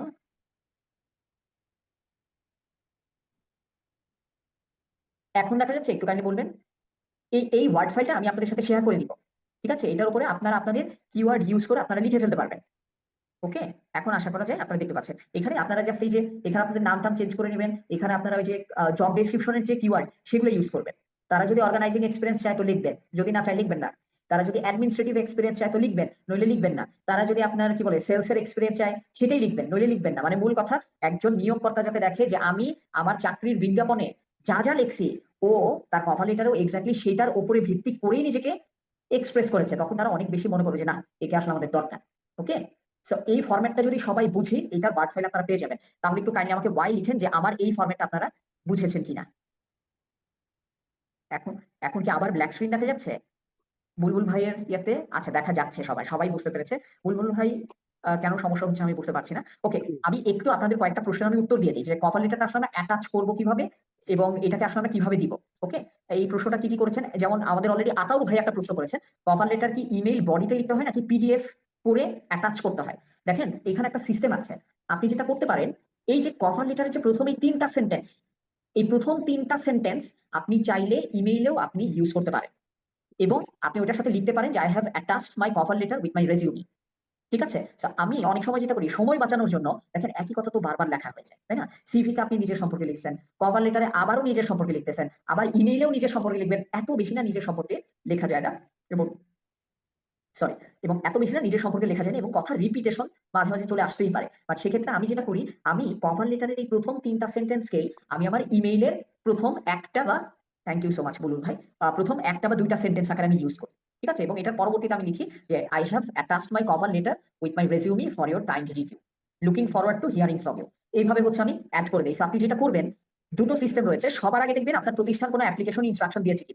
কিছু প্রতিষ্ঠান অ্যাপ্লিকেশন ইনস্ট্রাকশন কিভাবে দেয় বলি, তাদের একটা ওয়েবসাইট থাকে, সেই ওয়েবসাইটে গিয়ে কভার লেটার একটা সেগমেন্ট থাকে, সেখানে আপনার আলাদাভাবে কভার লেটার আপলোড দিতে হয়। আর হচ্ছে রেজিউমি একটা সেগমেন্ট থাকে, সেখানে আপনার আলাদাভাবে রেজিউমি আপলোড দিতে হয়। কিছু প্রতিষ্ঠান বলে আপনি কভার লেটারকে একটা আলাদা পিডিএফ ফাইল বানাবেন, রেজিউমিকে একটা আলাদা পিডিএফ ফাইল বানাবেন, একই ইমেইলে 2টা ফাইল পাঠিয়ে দিবেন। কিছু প্রতিষ্ঠান আবার বলে যে আপনি কভার লেটার এবং রেজিউমি দুইটাকেই পিডিএফ করে একটা সিঙ্গেল ফাইল বানায় দেন আমাকে পাঠাবেন। So, আসলে বেস্ট আপনার ওয়ে হচ্ছে, আপনার শুরুতে কভার লেটার থাকবে, এর পরবর্তীতে রেজিউমি থাকবে। একটা মানে আপনার যদি কোনো ইনস্ট্রাকশন দেওয়া না থাকে, সেক্ষেত্রে আমি আপনাকে বলবো যে শুরুতে কভার লেটার, এরপর রেজিউমি, দুটা মিলিয়ে আপনি একটা সিঙ্গেল ফাইলই পাঠান, that would be the best. ঠিক আছে, সো রেজাউল ভাই যিনি একটু আগে প্রশ্ন করেছিলেন, এবং নাজমুল ভাই আপনার যে প্রশ্ন ছিল, আপনারা কি প্রশ্ন উত্তর পেয়েছেন কিনা আমাকে একটু কাইন্ডলি ওয়াই লিখবেন, তাহলে আপনারা মানে আমি বুঝতে পারবো যে হ্যাঁ আপনি বুঝেছেন। আর কভার লেটার কখনোই মানে একটা জিনিস বলবো, আপনি কখনোই ইমেইলে লিখে শেষ করে দিবেন না। এতে করে একটা বড় সমস্যা হয় কি জানেন? আর এইচআর যেটা করে, সবগুলা সিভি কিন্তু ডাউনলোড দিয়ে তারা অনেক সময় হার্ড কপি প্রিন্ট দিয়ে ইনিশিয়াল স্ক্রিনিংটা করে। সো তারা তখন যেটা করে, তারা অ্যাটাচমেন্ট গুলো প্রিন্ট দেয়। কভার লেটার গুলো যদি ইমেইল বডির অংশ থাকে, তারা সবসময় কিন্তু ইমেইল বডি প্রিন্ট দেয় না। সো ইমেইল বডি যেহেতু প্রিন্ট দেয় না, সেক্ষেত্রে আপনার কভার লেটারের ইম্পর্টেন্ট লেখাগুলো আপনার মিসিং হয়ে যেতে পারে। ঠিক আছে? সো এই ক্ষেত্রে আমি আপনাকে বলবো যে আপনি কভার লেটারের ৩টা সেন্টেন্সটা আপনি জাস্ট একটা গ্রিটিংস মেসেজ হিসেবে ইউজ করবেন, এবং আপনি কভার লেটারের সাথে আপনি ইন্টিগ্রেট করে দিবেন হচ্ছে কি বলে, কভার লেটারের সাথে আপনি একটা ফাইল মার্জ করে রেজিউমিটা আপনি ইন্টিগ্রেট করে দিবেন। That would be the best.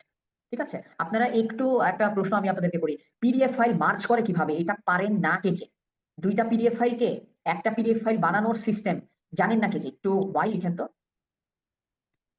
আচ্ছা, এটা আপনারা অনেকেই, আচ্ছা যারা জানেন তারা ওয়াই লিখতেছেন, যারা জানেন না তারা একটু নো লিখলে আমি বুঝতে পারবো যে আমাদের কতজন হ্যাঁ জিপ করা না, এটাকে আসলে মার্জ করা বলে। ওকে, আমি যেটা করব, একাধিক পিডিএফ ফাইলকে আমি কি একটু দেখাই দিব আপনাদেরকে। এখানে অবশ্য দেখায় দেওয়ার চেয়ে আমি যেটা করবো, এটার উপর একটা টিউটোরিয়াল ভিডিও আমি আপনাদেরকে পাঠাই দিব। ঠিক আছে? যাতে করে একাধিক ফাইলকে একভাবে মার্জ আসলে কিভাবে করা যায় আপনারা শিখে নিতে পারবেন। আচ্ছা, আমি এক কাজ করি, আমি আপনাদেরকে একটা এক্সাম্পল দিয়ে দেখি দেখাইতে পারি কিনা। এক সেকেন্ড আমাকে একটু সময় দেন। আপনারা যেহেতু এটা আমাদের হাতে যেহেতু আজকের ডিসকাশনের টপিকটা যেহেতু ছোট, এবং আমরা মোটামুটি এক্সাম্পল দিয়ে আমরা বুঝে গেছি, তো আমি এইটুকু আপনাদেরকে এক্সট্রা আমি দেখিয়ে দিতেই পারি। ওকে, আমি একটু,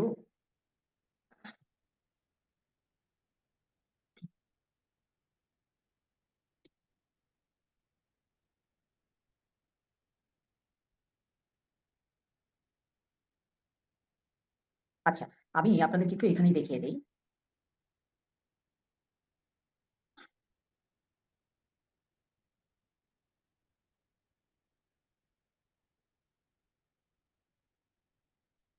আপনি লিখে সার্চ দিবেন হচ্ছে মার্চ পিডিএফ, একটা চলে আসবে আই লাভ পিডিএফ, এই একটা ওয়েবসাইট। এখানে আপনি চলে যাবেন। এখানে চলে যাওয়ার পরবর্তীতে এই যে এখানে সিলেক্ট ফাইল, এটা লিখলে যেটা হবে, তারা আপনাকে ওয়েবসাইটে নিয়ে যাবে। ঠিক আছে? এই যে এরকম জায়গা রয়েছে, যেমন আমি ধরি রুস্তম ভাইয়ের এটাই যদি আমি করতে চাই, আমি মনে করেন ওনার এটা হচ্ছে সিভি, এটা কভার লেটার। আমি এই দুইটা যদি ওপেন করি, তাহলে যেটা হবে, এই দুইটা চলে আসছে। আমি কভার লেটারটাকে শুরুতে দিলাম, সিভিটা পরে দিলাম। আমি যখন তাকে বলবো এই পিডিএফটা আমাকে মার্চ করে দিন, সে কিন্তু আমাকে এই যে মার্চ করে দিল। এখন আমি এটা ডাউনলোড করলে পিডিএফ এটা অলরেডি মার্চ হয়ে অলরেডি ডাউনলোড হয়ে গেছে। ঠিক আছে? এখন আমি যদি এটাকে একটু রিনেম করে নিতে হবে, এরপরে এটা আমার কিভাবে ভিউ হবে আমি একটু দেখাই দিই আপনাদেরকে। এই যে এইভাবে ভিউ হয়ে গেছে। ঠিক আছে? এই ওনার কভার লেটার, এই ওনার সিভি শুরু হয়ে গেছে। ঠিক আছে? এখন প্রতিষ্ঠান জাস্ট একটা সিঙ্গেল ফাইল ডাউনলোড করলে সেই জায়গা থেকে এ টু জেড সবকিছু পেয়ে যাবে। এই যে আমার কভার লেটার, এই যে আমার সিভি। ক্লিয়ার সবার? সিস্টেম আই লাভ পিডিএফ, আপনার একটা ওয়েবসাইট আছে। টিউটোরিয়াল আমি ভিডিও দিয়ে দিব, আপনাদেরকে টেনশন নিয়েন না, বাট আমি আপনাদেরকে একটা ছোট্ট ডেমনস্ট্রেশনও আজকে দেখিয়ে দিলাম। ওকে, এগুলো খুব ছোট ছোট কাজ, এগুলো একটু শিখে রাখবেন, এগুলো আসলে অনেক কাজে লাগে। বুঝতে পেরেছেন? অনেকেই আসলে এই সিম্পল জিনিসগুলো পারে না, কিন্তু আপনি যত শিখে রাখবেন তত আপনি অন্যদের থেকে অনেক অনেক আগানো থাকবেন। ওকে, আমাদের আজকে আমি আপনাদেরকে এই কভার লেটারের উপরে আমি যা যা দেখাতে চেয়েছিলাম, good cover letter, average cover letter, cover letter, মানে আমার যতগুলো এক্সাম্পল ছিল সবগুলো এক্সাম্পলে আমি একটু একটু করে আমি আপনাদেরকে দেখিয়ে দিয়েছি। আমি একটু দেখে নেই আমার কোনো এক্সাম্পলকে এখানে বাদ পড়েছে কিনা। আমি আরেকটা এক্সাম্পল আমি আপনাদেরকে একটু দেখাই। আমি আপনাদেরকে বলেছি না যে আমি আমার ফরম্যাটটা আমি আপনাদেরকে দিয়ে দিব, আপনারা ওই ফরম্যাটটাকে ইউজ করতে পারবেন। ওইটাকে ইউজ করে আমাদের আরেকজন খুবই ব্রিলিয়ান্ট স্টুডেন্ট লিখেছেন, সেটা আপনাদেরকে দেখাই। এটা ফাহিম ভাইয়ের, মানে I am so proud of them, অনেক ভালো তাদের আসলে পারফরমেন্স। যেমন এই যে এটা কর্পোরেট সেক্টরের জন্য। ঠিক আছে? একটা কর্পোরেট এক্সাম্পলও দিয়ে দিই। নাম লিখেছেন, mail address, contact number, candidate কোন পদের, কোন প্রতিষ্ঠান, কি নাম, ডিয়ার স্যার, ছোট্ট একটা ওপেনিং সেন্টেন্স লিখেছেন। দেখেন আমি যে এই ফরম্যাটটা যে আমি আপনাদেরকে দিয়ে দিচ্ছি, এই ফরম্যাটের উপরে কিন্তু আপনারা কাজ করবেন, তাই না? উনি এই ফরম্যাটটাকেই নিজের মতো করে কিভাবে লিখেছেন, আমরা জাস্ট একটু ওইটার এক্সাম্পলটা দেখি। সেটা কোথায়? সেটা হচ্ছে এইখানে। হ্যাঁ না, এই কোথায় গেল? এতগুলোর মধ্যে আমি হারিয়ে ফেলছি, হারিয়ে ফেললাম কোথায়? এক সেকেন্ড।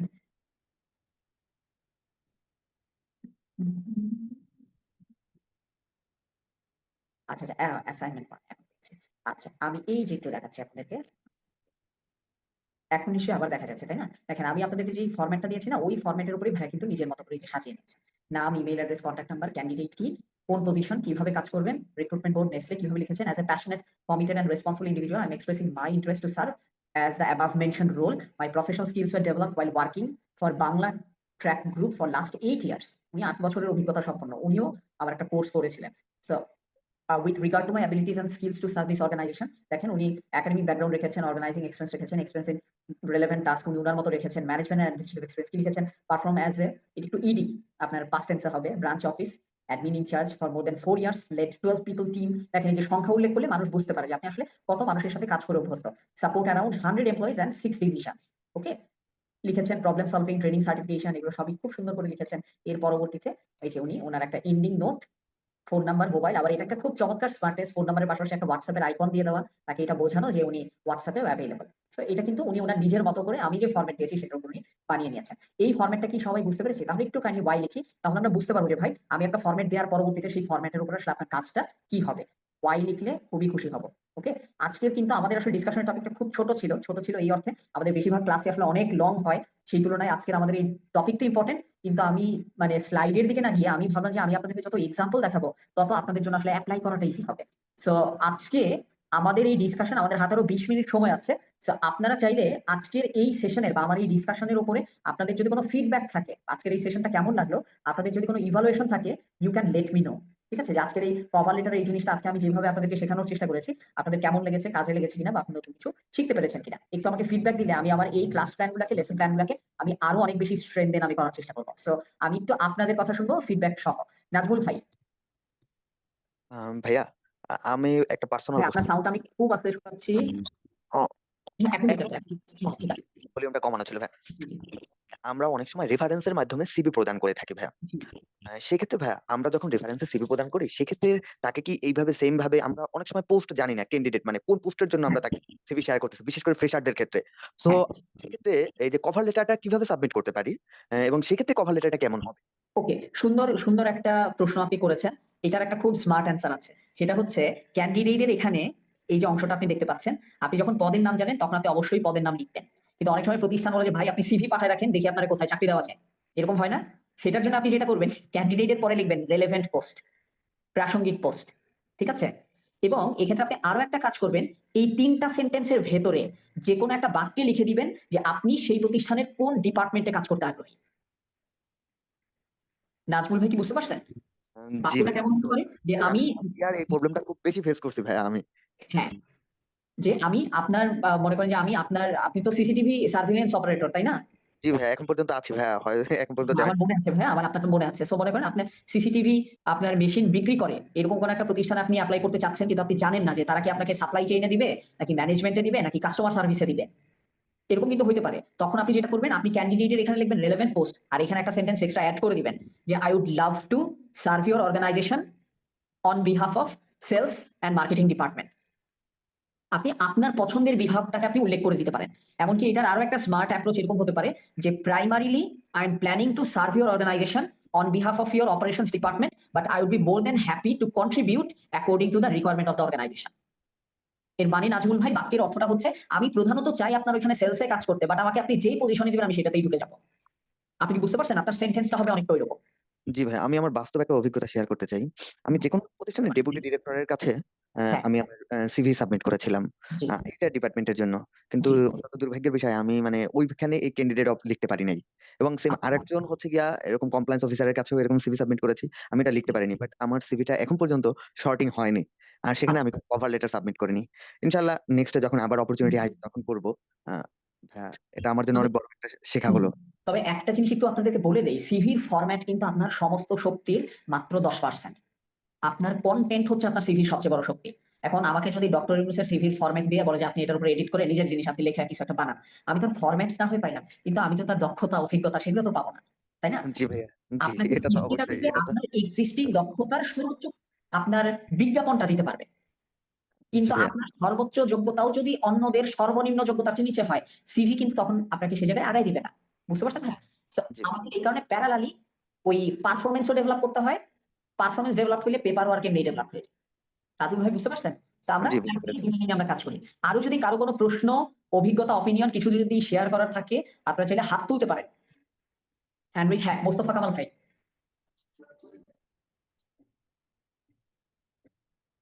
হ্যাঁ, আমি শুনতে পাচ্ছি না আপনার সাউন্ড। হ্যাঁ, আমি আপনার সাউন্ড শুনতে পাচ্ছি না। আর কেউ শুনতে পাচ্ছেন কিনা আমি শিওর না।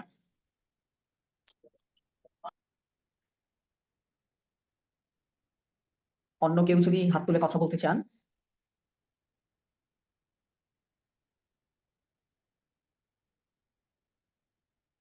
যে কেউ চাইলে হ্যান্ড রেজ করে মানে প্রশ্ন, অভিজ্ঞতা, অভিমত, মন্তব্য যা কিছু আপনারা চাইলে শেয়ার করতে পারেন। মোস্তফা কামাল ভাই, এখন আপনার হ্যান্ড রেইজ আছে। আসসালামু আলাইকুম ভাই, আমি আন্তরিকভাবে দুঃখিত, আমার লাইন একটু বিচ্ছিন্ন হয়ে গেছিল। ও আচ্ছা আচ্ছা, আপনি কোনো সমস্যা নেই, হ্যাঁ বলেন। প্রথমে সরি মনে নেই, কারণ আপনি প্রথমে বলছেন যে আজকের প্রশ্নগুলি যেন হয় আজকের বিষয় নিয়ে। তো আমার বিষয়টা হচ্ছে আউট বিষয়। আমি কি এই বিষয়ে আপনাকে দুইটা প্রশ্ন করতে পারি? জি বলেন। এক নাম্বার হচ্ছে, আপনার যে ভিডিওগুলি এগুলি আমার কাছে এতটা ভালো লাগে এবং এতটা আমাকে ভাবতে শিখায়, আমি একটা ভিডিও প্রত্যেক সপ্তাহে কয়েকবার দেখার চেষ্টা করি। তো আমি আরো দেখার জন্য আমি চাই যে আপনার প্রত্যেকটা সেশন যেন এ টু জেড প্রথম থেকে শেষ পর্যন্ত যেই কয়েকটা পর্ব করতেছেন প্রত্যেকটা পেতে, নাম্বার ওয়ান। নাম্বার টু প্রশ্ন জি হচ্ছে আমার, আমি আপনার ফ্রান্স প্রবাসী এবং এখানে থাকি। আমি ইন ফিউচারে আমি এখান থেকে ধরেন সুইজারল্যান্ড অথবা লুক্সেমবার্গ বা আপনার বার্সেতে ওই সমস্ত দেশে আমি জব নিতে চাই। আমি এখানে একটা রেস্টুরেন্টে কাজ করি। জি তো জি আমি বাংলাদেশ থেকে যে আমরা যে শেপের যে কাজগুলি এগুলি ধরেন এগুলির যেই কাগজ বা এগুলির প্রতি এত একটা তারা মূল্যায়ন করে না। আমি ইন্ডিয়া থেকে শিখতে চাই। তো বরং ইন্ডিয়ার যে ডিগ্রিগুলি এগুলি তারা খুবই অ্যাকসেপ্ট করে এবং খুবই প্রাউড ফিল করে এগুলি দেখাইলে। তো আমি এগুলির একটা মাধ্যম, এবং আপনি তো সবকিছু ক্ষেত্রে আমাদেরকে দিক নির্দেশনা দেন, আমি কিভাবে এই লাইনটা পেতে পারি, এর জন্য আপনার দিক নির্দেশনা কামনা করি। আচ্ছা, মানে আপনি ইন্ডিয়া থেকে হচ্ছে হোটেল ম্যানেজমেন্টের কোনো একটা ট্রেনিং আপনি নিতে চাচ্ছেন অনলাইনে, তাই তো? অনলাইনে না, আমি সরাসরি ইন্ডিয়া গিয়ে আমি আপনার শেফের কোর্স করতে চাই। তো বাট ওকে। আমাদের দেশে করতে এগুলির যে কাগজগুলি এখানে তারা তো একটা অ্যালাউ করে না, বাট ইন্ডিয়া থেকে করলে তারা খুবই গ্রহণ করে এবং পাশাপাশি ভালো পজিশনে জব হ্যাঁ পাওয়ার ডেফিনেটলি, এখনো আসলে আমাদের যে ইন্ডিয়ানদের রেপুটেশনটা অনেক বেশি এই জায়গাগুলোতে। তো আমি আপনাকে সেই ক্ষেত্রে একটা জিনিসই বলবো, সেটা হচ্ছে আপনি আগে দেখেন, মানে আমি আপনার জায়গায় হলে যেটা করতাম, আপনার প্রতিষ্ঠান অলরেডি রেকগনাইজ করে ইন্ডিয়ার কোন কোন প্রতিষ্ঠানের কোন কোন কোর্স, আপনি একটু সেটা লিস্ট আপনি বের করেন। কারণ আপনি তো মূলত আপনার সেই কোর্সটাকে তো হাইলাইট করতে হবে, সেটার দ্বারা তো আপনার বেনিফিটেড হইতে হবে, তাই না? সো আপনার যারা অথরিটি, তারা ইন্ডিয়ার কোন কোন কোর্সকে তারা গুরুত্বপূর্ণ মনে করে, আপনি সেটার আগে একটা শর্ট লিস্ট করেন, সেখান থেকে আপনি বাছাই করেন। কারণ এখানে আমার রেফারেন্সের চেয়েও যিনি আপনাকে স্যালারি দিচ্ছে, যিনি আপনাকে প্রমোশনের ডিসিশন নিবে, তার পছন্দটা হচ্ছে বেশি জরুরি। মোস্তফা ভাই, কি বুঝতে পারছেন আপনার জন্য স্ট্র্যাটেজি কি হওয়া উচিত? জি, না, আমি অবশ্যই আপনার কথা বুঝতে পারছি। আমার যে এই মূল বিষয়টা ছিল, আমি তাদের এমন ওয়ে চাইতেছি যে আমি জি। কিভাবে ইন্ডিয়ার যে এই বিভিন্ন প্রশিক্ষণগুলি করে সেটার উপর এগুলির একটা লাইন চাইতেছি। বাট আচ্ছা এখানে ধরেন ইন্ডিয়ান যে কোনো কাজের উপরে ভালো যদি আপনার অভিজ্ঞতা থাকে সবগুলি কাজে লাগে। তো আমি চাইতেছি যে হোটেলের শেফের কোর্সের উপরে কিন্তু আমি কোনো মাধ্যম পাইতেছি না কিভাবে হুম, গিয়ে আমি শিখতে পারবো। তো এই মাধ্যমটা সম্পর্কে আপনার কাছ থেকে পরামর্শ বা দিক নির্দেশনা। আপনি আসলে এমন একটা সেক্টরের এমন জিনিস সম্পর্কে আমার কাছ থেকে ইনফরমেশন চাচ্ছেন, যেটার ব্যাপারে আসলে এই মুহূর্তে রেডিমেড আমার কাছে দেওয়ার মতো গাইডলাইন আসলে কম। সো এটা যেটা করা যায়, আপনার যেটা ভাই প্রশ্ন আছে, আপনি একটু প্রশ্নটা মার্ক শেপারের কাছে ছোট্ট একটা রিটেন আকারে পাঠায় দেন। আমি দেখি আমাদের যেটা ইন্টারনাল রিসার্চ টিম আছে এজেন্সির, তাদের মাধ্যমে আমরা আপনাকে একটা ভালো অ্যান্সার আমরা পাঠাতে পারি কিনা, একটু আমাদের সাইড থেকে ইনফরমেশন গ্যাদার করে। ঠিক আছে? জি ভাই, আমার মনে হয় যে জি ভাই, দ্যাটস দ্য বেস্ট ওয়ে। জি ভাই, অসংখ্য ধন্যবাদ আপনাকে। ঠিক আছে, আপনি একটু আসসালামু নিজ দায়িত্বে প্রশ্নগুলো আমাদের এই কাস্টমার সার্ভিস টিমের কাছে একটু পাঠায় দেন। ঠিক আছে? জি ভাই, জি ভাই, আসসালামু আলাইকুম। ঠিক আছে, ওয়ালাইকুম আসসালাম। আর কি ভাই, এবং হচ্ছে এরপর তারিন হাসান ভাই, আসসালামু আলাইকুম প্রশ্নগুলো শেষ ভাইয়া। হয়ে গেলে আমরা হাত নামিয়ে ফেলতে পারি। আসসালামু জি। আলাইকুম। জি, হ্যাঁ, আমি আর কি? দুটো আচ্ছা, আর কি আপু? জি অফ টপিকে কথা বলতে চাচ্ছিলাম। জি জি দুটো বলেন। কোয়েশ্চেন, প্রথমটা হচ্ছে যে আমি অনেক ইন্ট্রোভার্ট এবং আমি জি অনার্স এবং মাস্টার্স কমপ্লিট করেছি, এবং আমি টিচার হিসেবে যখন কোনো ইন্টারভিউ দিতে যাই, তখন এই ইন্ট্রোভার্টনেস এবং ভালো কথা বলতে না পারার কারণে আমি অনেক জায়গায় রিজেক্টেড হয়েছি। তো আসলে কিভাবে আমি ভালোভাবে কথা বলতে পারি আর ইন্ট্রোভার্টনেস এটা আমি কাটাতে পারি, এটা হচ্ছে প্রথম কোয়েশ্চেন। আর সেকেন্ড কোয়েশ্চেন হচ্ছিল যে রিসার্চার হিসেবে কাজ করতে চাইলে বা রিসার্চ ইন্টার্ন হিসেবে কাজ করতে চাইলে একাডেমিক রেজাল্টটা কিরকম থাকতে হবে? তো আমার একাডেমিক রেজাল্টটা হচ্ছে 3.5 এর নিচে, 3.4। তো আমি কি রিসার্চার হিসেবে কাজ করতে পারবো কিনা? আপনার সেকেন্ড প্রশ্নের উত্তর যদি হ্যাঁ কিংবা নাতে দিতে হয়, আপনার অ্যান্সার হচ্ছে হ্যাঁ, আপনি পারবেন। ঠিক আছে? এখন এটার জন্য আপনার নির্ভর করে হচ্ছে আপনার রিসার্চের যে আপনার মানে মেথোডোলজির উপরে আপনার নলেজ কেমন। আপনি কি কোয়ালিটেটিভ রিসার্চ করতে চান নাকি কোয়ান্টিটেটিভ রিসার্চ করতে চান? যদি আপনি কোয়ালিটেটিভ রিসার্চ করতে চান, আপনাকে প্রচুর একাডেমিক রিসার্চ আর্টিকেল আপনাকে পড়তে জানতে হবে। আর যদি কোয়ান্টিটেটিভ রিসার্চ করতে চান, আপনাকে কিছু সফটওয়্যার থেকে শুরু করে বেসিক স্ট্যাটিস্টিক্স আপনার জানতে হবে। So, আপনার জন্য আপু যেটা অ্যাকশন প্ল্যান হতে পারে, সেটা হচ্ছে কোনো একজন সিনিয়র গবেষকের আন্ডারে আপনি রিসার্চ অ্যাসিস্ট্যান্ট হোক, ডেটা কালেক্টর হোক, ইন্টারভিউয়ার হোক, লিটারেচার রিভিউ রাইটার হোক, কোনো না কোনো একটা ক্যাপাসিটিতে আগে অ্যাড হয়ে যাওয়া। সেকেন্ড, আপনার যে কাজ হবে, আপনার ডেইলি রুটিনে অন্তত আপনি 30 মিনিট থেকে 1 ঘন্টা, সম্ভব হলে এর চেয়েও বেশি আপনি সময় রাখবেন। আপনি যেই ফিল্ডে রিসার্চ করতে চান, ওই ফিল্ডে যারা অলরেডি রিসার্চ পাবলিশ করেছে তাদের আর্টিকেল পড়া। আপনি যত আর্টিকেল পড়বেন তত এটা আপনার জন্য বেটার হবে। আমার ছোট ভাই আমাকে রেগুলারলি অনেক আর্টিকেল পড়তে পাঠায়, যেটা আমার মানে আমার পড়তে ভালো লাগে, যেটা পড়ে পড়ে আসলে আমি গবেষণা জিনিসটা আমি একটু শেখার চেষ্টা করি। সো আপনার জন্য আমি বলবো এই দুটোই আসলে অ্যাকশন প্ল্যান। কোন একজন সিনিয়র রিসার্চার কিংবা কোনো রিসার্চ অর্গানাইজেশনের সাথে ডেটা কালেক্টর হোক, ইন্টারভিউয়ার হোক, রিসার্চ অ্যাসিস্ট্যান্ট হোক, রিসার্চ অ্যাসোসিয়েট হোক, সার্ভে ডিজাইনার হোক, কোনো না কোনো একটা ক্যাপাসিটিতে কাজে ঢুকে যাওয়া।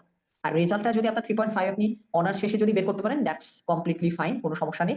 আরেকটা হচ্ছে আপুকে আমি বলবো যে আপনি ইন্ট্রোভার্ট থেকে কমিউনিকেশন স্কিল যদি ডেভেলপ করতে চান, আমার কিন্তু ইউটিউব চ্যানেলে ইন্ট্রোভার্টদের জন্য কমিউনিকেশন স্কিল এই নামে একটা 10 মিনিটের ভিডিও আছে। ভিডিওটা একটু দেখে নিবেন, আমি সেই কথাগুলো এখানে রিপিট করতে চাচ্ছি না। যারা যারা সেম প্রবলেমের মধ্যে আছেন তারাও চাইলে ভিডিওটা দেখে নিতে পারবেন। তবে আমি আপনাকে আরেকটা ছোট্ট জিনিস বলবো, আপনি আপনার কমন সার্কেলের ভেতরে বা ফ্রেন্ড সার্কেলের ভেতরে কিংবা এই বুট ক্যাম্পের এখানেও আপনার যদি মনে হয় যে সিমিলার টাইপের কোনো মানুষ রয়েছে যার সাথে আপনি কথা বলে আপনি কমফোর্টেবল ফিল করেন, আপনি নিজ দায়িত্বে কোনো একটা হয়তো 2 থেকে 3 জন বা 5 জনের ছোট ছোট গ্রুপ করে নিজেদের ভেতরেই আপনারা কিন্তু চাইলে গ্রুপ প্রেজেন্টেশন দিতে পারেন। এতে করে যেটা হবে, আপনি যখন অন্যদের সামনে কথা বলবেন, কথা বলতে বলতেই আসলে কথা বলা মানুষ শেখে, কথা বলার প্র্যাকটিসটা তৈরি হয়, কনফিডেন্সটা তৈরি হয়। আর কি আপু কি বুঝতে পেরেছেন? আপনার জন্য আমার জি সাজেশন জি ভাইয়া, জি ভাই, থ্যাংক ইউ। ঠিক আছে, ওয়েলকাম। তারিন হাসান ভাই, এরপর আজকের দিনের শেষ প্রশ্ন সাকিব রেজা ভাই, এরপর আমরা শেষ করবো আজকেরটা। তারিন ভাই আর সাকিব ভাই। আসসালামু আলাইকুম ভাইয়া। ওয়ালাইকুম আসসালাম। জি ভাইয়া, আমি যেটা বলতে চাচ্ছিলাম যে আমার দুইটা প্রশ্ন মূলত। একটা হলো আমাদের, এটা আগেও একটা ভাই বলছিল যে আমাদের যদি যে রেকর্ডেড ক্লাসটা, আমরা প্রথমত এই ক্লাসটা হয় কি 2-3 দিন পর যখন শুনি, বেসিক যে হুম, আইডিয়াটা থাকে ওইটা আমরা আস্তে আস্তে ভুলে যাই। আবার একটা আচ্ছা। সময় হয় কি ওইটা পরে আর ইয়া করা হয় না, ঠিক আছে, হুম, আপনার যে অ্যাসাইনমেন্ট আছে ওই অ্যাসাইনমেন্ট করা হয় না, পরে ক্লাসটা আবার এসে পড়ে। হুম, এই প্রবলেমটা আমরা করতেছি, এটা একটা একটু দেখবেন। আর হলো আমার ব্যক্তিগত একটা বিষয়, মানে কি ইয়েতে, ওইটা হলো আমি কিছুদিন আগে আমার কিছু ভাই ব্রাদার সরকারিতে জব পাইছে, তো আমি বেসরকারিতে আছি। তো এখানে আমার একটা রিলেটেড ইয়ে আর কি, আপনি একটু আগে মানে ক্লাসের শুরুতে আর কি এক ভাইকে বলছিলেন যে উনি টাইম পেতেছে না, আমার সেম প্রবলেম, আমিও টাইম পেতেছি না কাজ করার জন্য, মানে শেখার জন্য আর কি। এত অফিসিয়াল কাজটা একটু বেশি, প্রায় 11 ঘন্টার মতো লাগে, তাই আর কি আমার লার্নিং টাইমটা একটু কম। তো সেক্ষেত্রে হয় কি আমি ওই টাইমটা পাইতেছি না। আর হলো আমার ওদিকে আবার যেহেতু আমার সাথে ওরা অনেকে জব পাইছে সরকারি, তো ওরা আমাকে অনুপ্রেরণা দিতেছে তুমিও সরকারিতে চলে আসো। তো আমার জন্য কোনটা বেটার হবে, মানে আমি কি এখন এদিকে থাকবো নাকি ওদিকে যাবো, একটা দোটানা করে যাচ্ছি। এতটা পারছে এখন বলতেছে যে ওটা খালি পড়ে থাকে, যোগ্য লোক পারবে না, ঠিক আছে, এরকম একটা কন্ডিশন, কিন্তু আমি এখন কি করবো বুঝতে পারছি না। ওকে, আপনার প্রশ্নটা আমার বলতে হবে যে বেশ জটিল। জটিল এই অর্থে যে এটার সাথে আসলে অনেক ধরনের আপনার কি বলে আহ, অনেকগুলো ইস্যু আসলে জড়িত। আমি আমি জাস্ট যদি সংক্ষেপে আমি আপনাকে বলি, আমি সবসময় এটা বিলিভ করি আল্লাহ তাআলা কিন্তু আসলে আমাদের রিজিকটাকে নির্ধারিত করে রাখছে। ঠিক আছে, রিজিক নির্ধারিত বলতে আসলে বোঝায় যে আম, সরকারি সেক্টরে যারা যারা আছে তারাও যে সবাই হ্যাপি সেটাও না, প্রাইভেট সেক্টরে যারা আছে তারাও যে সব হ্যাপি সেটা না। বাট আপনি যদি এই অ্যাঙ্গেল থেকে চিন্তা করেন যে আপনাকে এখন আপনি যে সেক্টরে কাজ করছেন ওই সেক্টরটা আপনাকে নিজেকে ডেভেলপ করার সুযোগ করে দিচ্ছে না, বা আপনার হয়তো সময়টাকে অনেক অনেক বেশি কনস্ট্রেইন করে ফেলতেছে, সেক্ষেত্রে আমি বলবো যে আপনার টাইম ম্যানেজমেন্ট নিয়ে ভাবাটা জরুরি। তারিন ভাই বুঝতে পারছেন? সো আপনার একটা জিনিস কি, মানে নিজেকে দোষ না দেওয়াটা বেটার। নিজের জায়গা থেকে আসলে বের করতে হয় যে আসলে আপনার নিজের স্কিল ডেভেলপমেন্টের জন্য আসলে আপনি নিজের রুটিন করে আপনি টাইমটাকে বের করতে পারতেছেন কিনা। তারিন ভাই, এটাই তো আপনার প্রশ্ন ছিল, তাই না, যে আপনার বর্তমান সেক্টর আপনার স্কিলটাকে ডেভেলপ করতে দিচ্ছে না। আসলে কি আমরা তো টেকনিক্যাল বিষয়, মেকানিক্যালে মানে জি আরইসি জি, আপনি তো জানেন। তো হ্যাঁ। ওইখানে কি আমাদের কাজটা হলো টেকনিক্যাল বিষয়, আমি যদি টেকনিক্যাল কাজটা যদি আমি যদি করি তাহলে আমি ওটা শিখতেই পারবো। হুম, হুম। তো ওই অভিজ্ঞতা বাড়তেছে, নতুন কাজও শিখতেছি, কিন্তু আমি যেটা চাচ্ছি, যেটা শিখতে চাচ্ছি, ওইটা তো আমি আমার পছন্দ মতো শিখতে পারতেছি না। এই এই ক্ষেত্রেই হচ্ছে ভাই ওই নিজের টাইম ম্যানেজমেন্টটা জরুরি। আপনি দেখেন যে আপনার পক্ষে আসলে সপ্তাহে আপনি নিজে দেখেন একটা জিনিস শিখবেন আপনার সার্ভাইভালের জন্য। কারণ ভাই আপনার যদি চাকরি না থাকে, বেতন যদি না থাকে, আপনি যদি দায়িত্ব নিতে না পারেন, কেউ আপনার পাশে দাঁড়াবে না। সো আপনি কিছু জিনিস শিখবেন দায়িত্ব হিসেবে, আর কিছু জিনিস শিখবেন হ্যাপিনেস আর উন্নতির জন্য। তারিন ভাই কি বুঝতে পারছেন? এইভাবে হচ্ছে আমাদের শেখার প্রসেসটাকে 2 ভাগ করে নিতে হবে। জি ভাই, থ্যাংক ইউ। Okay, welcome. আমি যখনই দেখি যে হ্যান্ড কিছু কমে গেছে তখনই আবার মাঝখান দিয়ে অনেকগুলো হাত উঠে যায়। যাদের যাদের প্রশ্ন হয়ে গেছে, যেমন মোস্তফা কামাল ভাই আপনার বোধহয় প্রশ্ন হয়ে গেছে, আপনি চাইলে হ্যান্ড রেজটা নামিয়ে ফেলতে পারেন। আমি একটা প্রশ্ন একটু ইয়া থেকে পড়ি, আমাদের এখানে কয়েকটা প্রশ্ন এসেছে যেটা আপনার ইনবক্সে। ভাই আমি সিএফএ স্কলারশিপের জন্য 2 বার অ্যাপ্লাই করেছি বাট রিজেক্টেড, আমি আবার অ্যাপ্লাই করবো। তার জন্য একটা এসে লিখতে হয়। I need your guidance two right this এসে। আমি জুয়েল ভাইকে বলবো যে পার্সোনালাইজড এই গাইডলাইনের জন্য আপনি যদি আলাদাভাবে বসতে চান please talk to my agency, মানে আপনি মার্কশিপারের সাথে কথা বলে দেখেন আমরা কোনো একটা আলাদা স্কেজুলে আপনার সিএফ এর জন্য আমরা স্কলারশিপ এসে নিয়ে আমরা বসতে পারি কিনা। আরেকটা প্রশ্ন আমি পেয়েছি, আমি একটু নামটা উল্লেখ না করি এই প্রশ্নের। আম, আমি আচ্ছা, আহ আমি এই প্রশ্নটা একটু পড়ি। আমার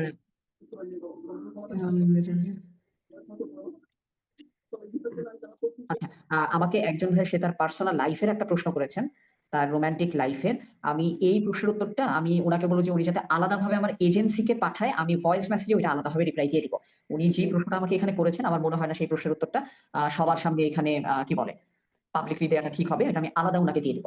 আজকের দিনে লাস্ট প্রশ্ন, কোনো সমস্যা নাই মোস্তফা ভাই, কোনো ব্যাপার না। সাকিব রেজা ভাই, আজকের দিনের শেষ প্রশ্ন। আর একজন ভাইয়া রিটেন যে প্রশ্ন পাঠিয়েছেন উনি একটু এজেন্সিতে এটা একটু মার্ক পেপারকে পাঠিয়ে দিন, আমি ভয়েস মেসেজে আমি ওনাকে পার্সোনালি এটার অ্যান্সারটা আমি ভয়েসে দিয়ে দিব ওনার প্রাইভেসির স্বার্থে। হ্যাঁ, শেষ প্রশ্ন আজকে সাকিব রেজা ভাই। জি আসসালামু আলাইকুম ভাইয়া। ওয়ালাইকুম আসসালাম। জি আমি ভার্সিটির সেকেন্ড ইয়ারে আছি। সো আমরা যারা ফ্রেশার আছি, সো আমরা কিভাবে কভার লেটার বা সিভি কোম্পানি বা জব ফোকাস যে রিকোয়ারমেন্ট গুলো আছে ওইভাবে আমরা কিভাবে লিখতে পারি একটু আচ্ছা, বলতে পারেন? দেখেন কভার লেটার আপনি সেই ঘটনাগুলোরই উদাহরণ দিতে পারবেন যেই ঘটনাগুলো আপনার জীবনে ঘটছে। আপনার জীবনে কি ঘটেছে? পড়াশোনা করলে পড়াশোনা ঘটেছে। আপনি যদি কিছু এক্সট্রা কারিকুলার অ্যাক্টিভিটিস করেন সেটা যুক্ত হবে। কোথাও যদি ইন্টার্নশিপ করেন সেটা যুক্ত হবে। কোনো যদি ক্লাব অ্যাক্টিভিটিস করেন সেটা যুক্ত হবে। কোনো যদি ইভেন্ট অর্গানাইজ করেন সেটা যুক্ত হবে। কোনো যদি কোর্স এবং ট্রেনিং করেন সেটা যুক্ত হবে। ঠিক আছে? সো আপনার কভার লেটারে হচ্ছে আপনি ওই জিনিসগুলোকে এড করে দিবেন। সাকিব রেজা ভাই বুঝতে পারছেন যে আপনার কভার লেটারের কম্পোনেন্টে কি থাকবে? জি ভাইয়া বুঝতে পারছি। সেগুলো এড করে দিবেন তাহলেই হয়ে যাবে। দেখেন ভাই, প্রথম জবটা পাওয়া হচ্ছে টাফ বা প্রথম ইন্টার্নশিপটা পাওয়া টাফ। আপনি যখন প্রথমটা পাবেন, প্রথমটার অভিজ্ঞতা আপনাকে দ্বিতীয়টা পাইতে হেল্প করবে। প্রথম আর দ্বিতীয়টার অভিজ্ঞতার যোগফল আপনাকে তৃতীয়টা পাইতে হেল্প করবে। এভাবেই সিঁড়ির মতো করে আসলে আমাদের আগাইতে হয়। ঠিক আছে? সো আজকে আমরা একটু সময় মতো সেশনটা শেষ করব। জি ভাইয়া, আপনারা আমার পরিবার আরেকটা থেকে কোশ্চেন ছিল। নিজেরও পরিপূর্ণ ঘুম হয় নাই। আজকেও আমি অনেক জায়গায় ট্রাভেল করেছি কাজে। এই কারণে আমার ক্লাস নিতে বা সেশন নিতে খুবই ভালো লাগে। বাট এরপরও দেখা যায় মাঝে, মাঝে চোখে মুখে আপনি হয়তো একটু ঘুম ভাবও হয়তো বা ২-১ বার হয়তো একটু হাই উঠে যাওয়ারও হয়তো প্রবণতা আপনি দেখে ফেলতে পারেন। সো আজকে আমরা সেশনটা একটু দ্রুত শেষ করে ফেলবো। শেষ করে ফেলবো বলতে সময় মতো শেষ করে ফেলবো। আমাদের ১১টা এন্ডিং টাইম। সো আজকের এই কভার লেটার থেকে আপনাদের কেমন লেগেছে আজকের এই ডিসকাশন? আমি খুবই খুশি হব আপনারা যদি WhatsApp গ্রুপে আপনাদের যেটা গ্রুপ আছে আজকের ডিসকাশনের উপরে যদি ফিডব্যাক, অপিনিয়ন যদি আপনারা লিখেন, আমার তাহলে খুবই ভালো লাগবে এবং আমি চেষ্টা করেছি যতটুকু পারা যায় সবচেয়ে সহজ ওয়েতে আপনাদেরকে চাকরির জন্য যে সবচেয়ে ইম্পর্টেন্ট এই কম্পোনেন্টটা আপনাদেরকে শিখিয়ে দিতে। Thank you so much. আপনারা প্রত্যেকেই সময় দিয়েছেন। আজকে আমাদের একটা ছুটির দিনে আমি জানি সবাই অনেক ক্লান্ত। শবে বরাতের এই পরের দিনটাতে আল্লাহ তাআলা আপনাদের সবারই জীবনে রিজিকে বরকত দিক। বাকিটা আল্লাহ তাআলা আপনাদের জন্য অবশ্যই ভালো কিছু রাখবেন। আসসালামু আলাইকুম, ভালো থাকবেন সবাই। আর আপনাদের আজকের এই সেশনের উপরে যে ফিডব্যাক গুলো পড়ার অপেক্ষায় রইলাম আপনাদের WhatsApp গ্রুপে। ওকে? আসসালামু আলাইকুম, ভালো থাকবেন। আল্লাহ হাফেজ।